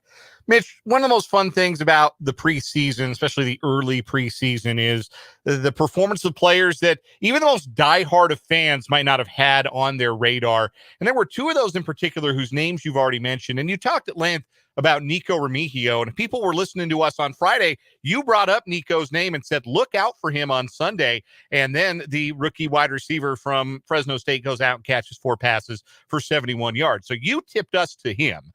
And I'll give you all the credit for that, Mitch. But Khalif Halasi was a player that maybe wasn't on everybody's radar going into Sunday, the defensive back out of Western Kentucky. You talked a little bit about what he showed, obviously impacting the stat sheet, impacting the game with an interception and some tackles. But once again, it looks like the Chiefs have found somebody who can compete for playing time at a position where they seem to unearth diamonds in the rough more than maybe at any other position on the field. Well, it's an excellent question. Now, let's take Nico first. He could be a punt and kick returner and a door hinge guy. He's precisely what I'm talking about. He's so powerful. Now, he's not tall. Richie's not tall either, but they've got a little more power than you think. And they become not only good route runners, but they're going to get other dudes open. But could be both returners. I mean, and Richie can do both too. But right now, Generic Prince will be the kick returner. All right. Khalif has also shot up the charts. Now, I'm watching these other guys. There's so many good young DBs in this group that you're thinking, man, they're giving Khalif some shots here. And I should have mentioned him last week. But now he jumps up even further by the way he performed in that game. He's physical on press coverage. He's not afraid to stick his nose in the pudding to go make a tackle. And he was athletic on the interception. Again, he played at Oregon. Then he went to Independence Community College, and then he went to Western Kentucky. So, yeah, he's in the picture, but I don't know where all these DBs are going to fit. and there's going to be some really pretty good DBs that can make the practice squad. And keep in mind now that the practice squad doesn't mean they won't be a factor, because there's dudes coming up in October, November, December that you remember from training camp that won't show up until Columbus Day or later that could help this Chiefs team win games. And Khalif's really in that conversation. Something that stood out to me that was not really anything to do with the play on the field, the level of engagement from the veteran first team guys when it came to watching the second and third and even fourth team players. Mahomes in particular, you saw his excitement about Shane Buechele's play and the touchdown pass he threw to, I believe it was Kakoa Crawford on the scramble drill play. You also saw his disappointment for the fourth stringer, Chris Oladokun, who threw the interception late in the game. You saw that, not angry, but just disappointed for him to have had that moment in that spot. But it stood out to me, Mitch, in seeing that I would imagine it speaks to the culture of the team, that there's that level of investment, particularly from the best guy, the highest paid guy, the most important guy. If he's that dialed in and that invested in watching what's happening and keeping tabs on the rest of the roster, does that speak in your mind to the culture that's been built, the championship culture that the Chiefs have built over the last 6-7 years? Yep. It's one of the things that people don't talk about enough. And Coach Reed brought it in, originally within a week. I got asked, when did you know? I was on another interview. When did you know? I go, within about 2 weeks. And then Patrick just took everything to another level. It's not a trite comment to talk about how the impact of Patrick is way beyond his stats. We did that on the very first or second training camp report with you guys. And what he did on Sunday, yesterday, is real. That wasn't fake. That wasn't showing off to somebody, shooting that video on the sideline. That's the way he is. A couple things. Those quarterbacks spend a lot of time together, especially during training camp. I mean, a lot of time. Because, they're literally sleeping, eating together. In the calf, usually they're at the same table. Sometimes they scatter around, but it's those guys, those four guys. And so when they get on the field, there's a real feeling of pulling for each other. Now, that's not always the case. You study what happened with Favre and Rodgers in Green Bay, or between Rivers and Breeze back in the Charger days. But it's also the personality of Mahomes. What he did was as real as that was like his own son out there playing. And that's just the way Patrick is. It's like I've told you guys before. He's the dude at the end of the block that, hey guys, ride your bikes over. Let's have a great time. And it's just the way he is. It's just the magic of that kid or young man now that just shows up time and time again. And it's just way important to this franchise and to the Chiefs Kingdom. Yes, it's culture, but it's also Patrick creating his own culture on top of the good culture. Mitch, isn't it crazy that this is about to be year 7 of the Mahomes era and his 6th as a starter? I have a vivid memory of him, of the night he was drafted. I have seared into my brain the shot they showed on ESPN of a Bears fan crying into his hands when they drafted Mitchell Trubisky in the first round with the 2nd overall pick. And then Mahomes going 8 picks later. Because I said at the time, I was like, this dude is going to be great. I saw him destroy my Jayhawks too many times. I know he's going to be great. And he's been better than our wildest dreams. Has it gone that quickly for you, being so close to it, getting to know him, getting to see this all up close and personal? I can't wrap my head around the fact that he's like a veteran. He's one of the most experienced guys on the team now. It seems like he's still just a kid. Yeah, and I get angry when they'll show a Herbert stat and I'm going, most yards in his first 5 years. Well, Patrick didn't play. Mm-hmm. That's not even an apples-to-apples comparison. Let's do first 5 years as a starter, okay? But yes, it has flown by. Now, a couple things. There has been just so much going on because of this team's status and all of the drama. Remember the drama of that night. I'll never forget it either, because is it going to be Deshaun Watson or is it going to be Patrick Mahomes? Mm-hmm. And with Trubisky gone, it became those two guys. And I just remember with Beach talking about Mahomes. I too had followed him, but I remember him, putting up 59 points and losing 62-59. So you're like, okay, this is going to be crazy. But then I saw just over time how he acclimated to the NFL and how his emotional and mental strength and acumen and capacity was far beyond what I anticipated. But guys, it's just been so intense in these 6 years as a starter because there's been so many big games, so much drama that you really live week to week. And that's why we've been able to win, because they stay focused week to week. But you lose track of just how big it is unless you stop and back up. And that's where I'm at. Yes, it's been 6 years, but it seems like a year because it just has gone fast because of the intensity of every moment seemingly around this guy. And I hope that makes sense, because there's just never been time, even with COVID, that was so crazy, but just time to back up and go, oh my gosh, what are we living here? And it won't be that way probably till I'm done, and I'll be done before he's done. But yes, it's flown by because of those circumstances. We can save conversations about Cliff Kingsbury's crimes against the sport of football at Texas Tech for another day. Mitch, how do you end up with a losing record with this dude as your quarterback? Like, I know we have to recruit. I know it's defense, and I know we're getting a little off topic here. This is one of the greatest talents we've ever seen in the history of America's favorite sport, and they lost more than they won. How is it possible?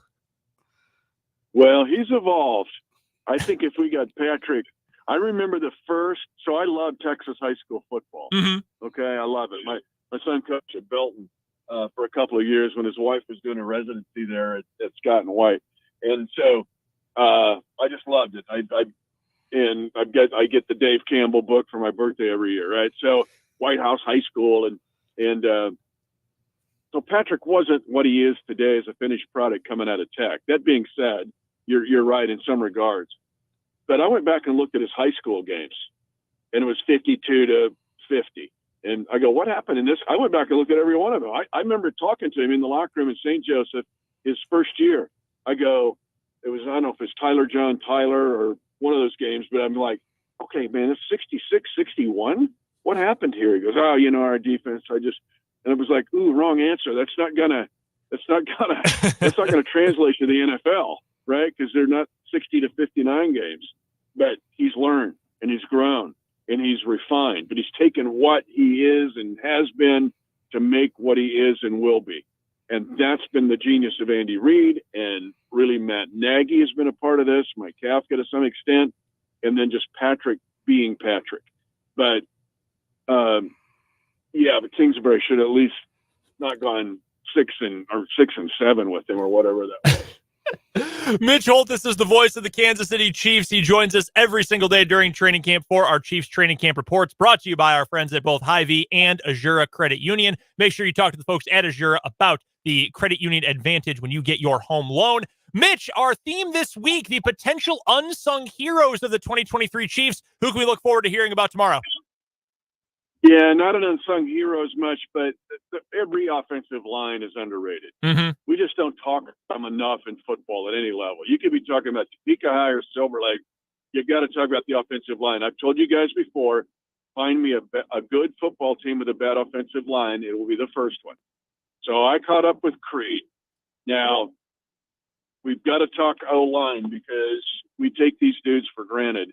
And then we'll talk about the progress that they have made, especially at tackle. But we'll jump into Creed Humphrey and why he's special.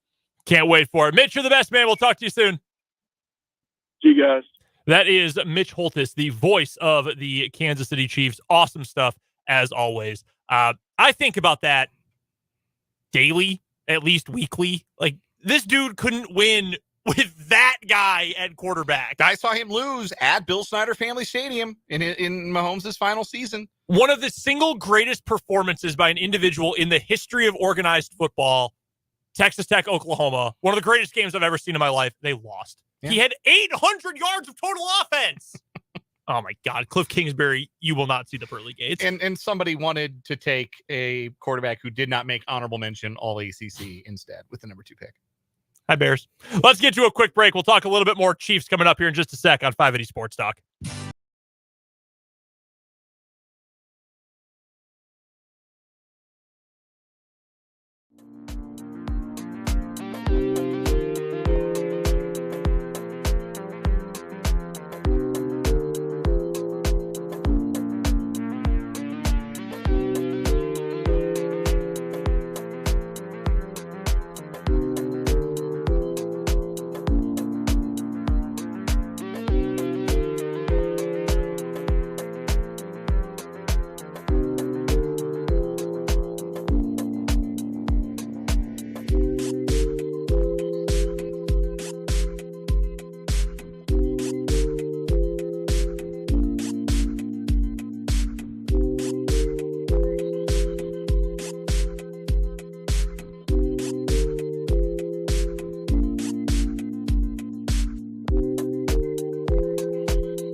Dan, do you remember the leaders and legends?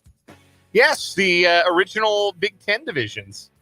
Can I interest you in the Sky and Volt divisions of the United East Conference? It's a Division III conference. Sky and Volt. You know, I'm a big D3 guy. Not even Sky, like, up above us. Sky with an E. S-K-Y-E. Oh, sure. Yeah. That common way that everyone knows how to spell sky. Yeah, this conference has legendary programs such as Lancaster Bible College, Clark's Summit University, St. Elizabeth University. Yeah, that's United East. Are you sure it's not the Sky and the Bolt, and it's a tribute to the former North Carolina and Oakland Athletics outfielder? Amazingly, no. I have it right here. Sky and Volt. That is revolting. If I Google Skye, S-K-Y-E, we've got the Isle of Skye in Scotland. We've got modern, elegant women clothing jewelry, shop-sky.com. Skye is a 7-year-old cockapoo on the Paw Patrol, first female member of the Paw Patrol. Nice. Again, we're talking S-K-Y-E here. Sky Bar in Ocean City, Maryland. Sky is on Steam, a relaxing explorative game where you venture into a world inspired by the Western Isles. Okay. Yeah, they named an athletic conference divisions after that. Good stuff. Why, though? Might as well be unique, I guess. Maybe. Or just name it East and West and be done with it. Real quick, final takeaways from preseason week 1. The biggest takeaway, anyway. It happened and it's over. And none of the important guys got hurt. You and Matt Verderame in the same camp. Like, all right, we're closer to real games. All right. Exactly. No, it certainly whets the appetite for football. But if you're looking for deep, meaningful takeaways as far as how the best and most important members of the Chiefs are going to perform, they ain't give you anything, and that's fine. The most important thing is you make it through healthy. You're just trying to get to September 7th in one piece, and the Chiefs are one step closer to having done that, and that is more important than anything else. Yeah, I'm mostly just happy that I got to see a couple of the guys I've been most intrigued by during camp this year continue to play well and continue to give us a reason to keep watching them. Echo Boydo, awesome. Great story. Hope he ends up making the roster. Great showing. Drew Tranquil, great camp. Great showing as well. Richie James, we just talked about with Mitch. A lot of good performances. You don't need the ones to be great. Like, as much as some people were, the sky was falling because the Chiefs' ones didn't look good, it also doesn't mean anything that the Saints' ones looked good either. That means nothing. Remember, the year the Lions went winless, 0-16, they won every preseason game. The 17-1 or the 16-1 Patriots, I guess they went 18-1. They lost all their preseason games. They really don't mean anything in the end. Let's get to one final break. On the other side of this timeout, we'll wrap things up with the final word here on 580 Sports Talk.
Time to wrap up the first of many 4-hour edition of 580 Sports Talk. Brendan and Dan here to wrap things up. Dan, why don't you give us your final word? The magic, such as it is of the NFL preseason, is that a player you've never heard of can be one of your favorite Cinderella stories in a 3.5-hour span. Maybe that happened for you as a Chiefs fan yesterday with one of two guys, Nico Remigio, the wide receiver from Fresno State, who's shown in the second half, reeling in 4 catches for 71 yards, or Khalif Halassi, the defensive back who made a short stop in the state of Kansas at Independence Community College before making his way to Western Kentucky and now to the Chiefs roster, who had a very nice interception in his first game as a Chief.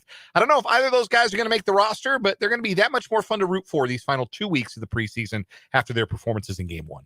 Final word for me is this is pretty fun. Back to 4 hours, get the whole crew together, just Dan and I to wrap things up today, but fun to have the whole squad together, and this is what it's going to be going forward. 4 hours of 580 Sports Talk. We appreciate all of you who are listening along or watching along throughout the show. Still so many different ways to get involved and to listen and be a part of the program. Still on the YouTube channel, which is called 580 Sports Talk now. Even more simple than it was before. YouTube.com, search 580 Sports Talk. We're the first result. Subscribe, check out the video, all of our other video content as well. Our Twitter handle, is also now at 580 Sports Talk, like it used to be before we reformatted the shows, at 580 Sports Talk. And of course, go check out the podcast version as well. Even more 580 Sports Talk content for you can be found on our website, 580wibw.com. Go to the podcast tab, click on 580 Sports Talk, and you can find the hour-by-hour breakdown of the show.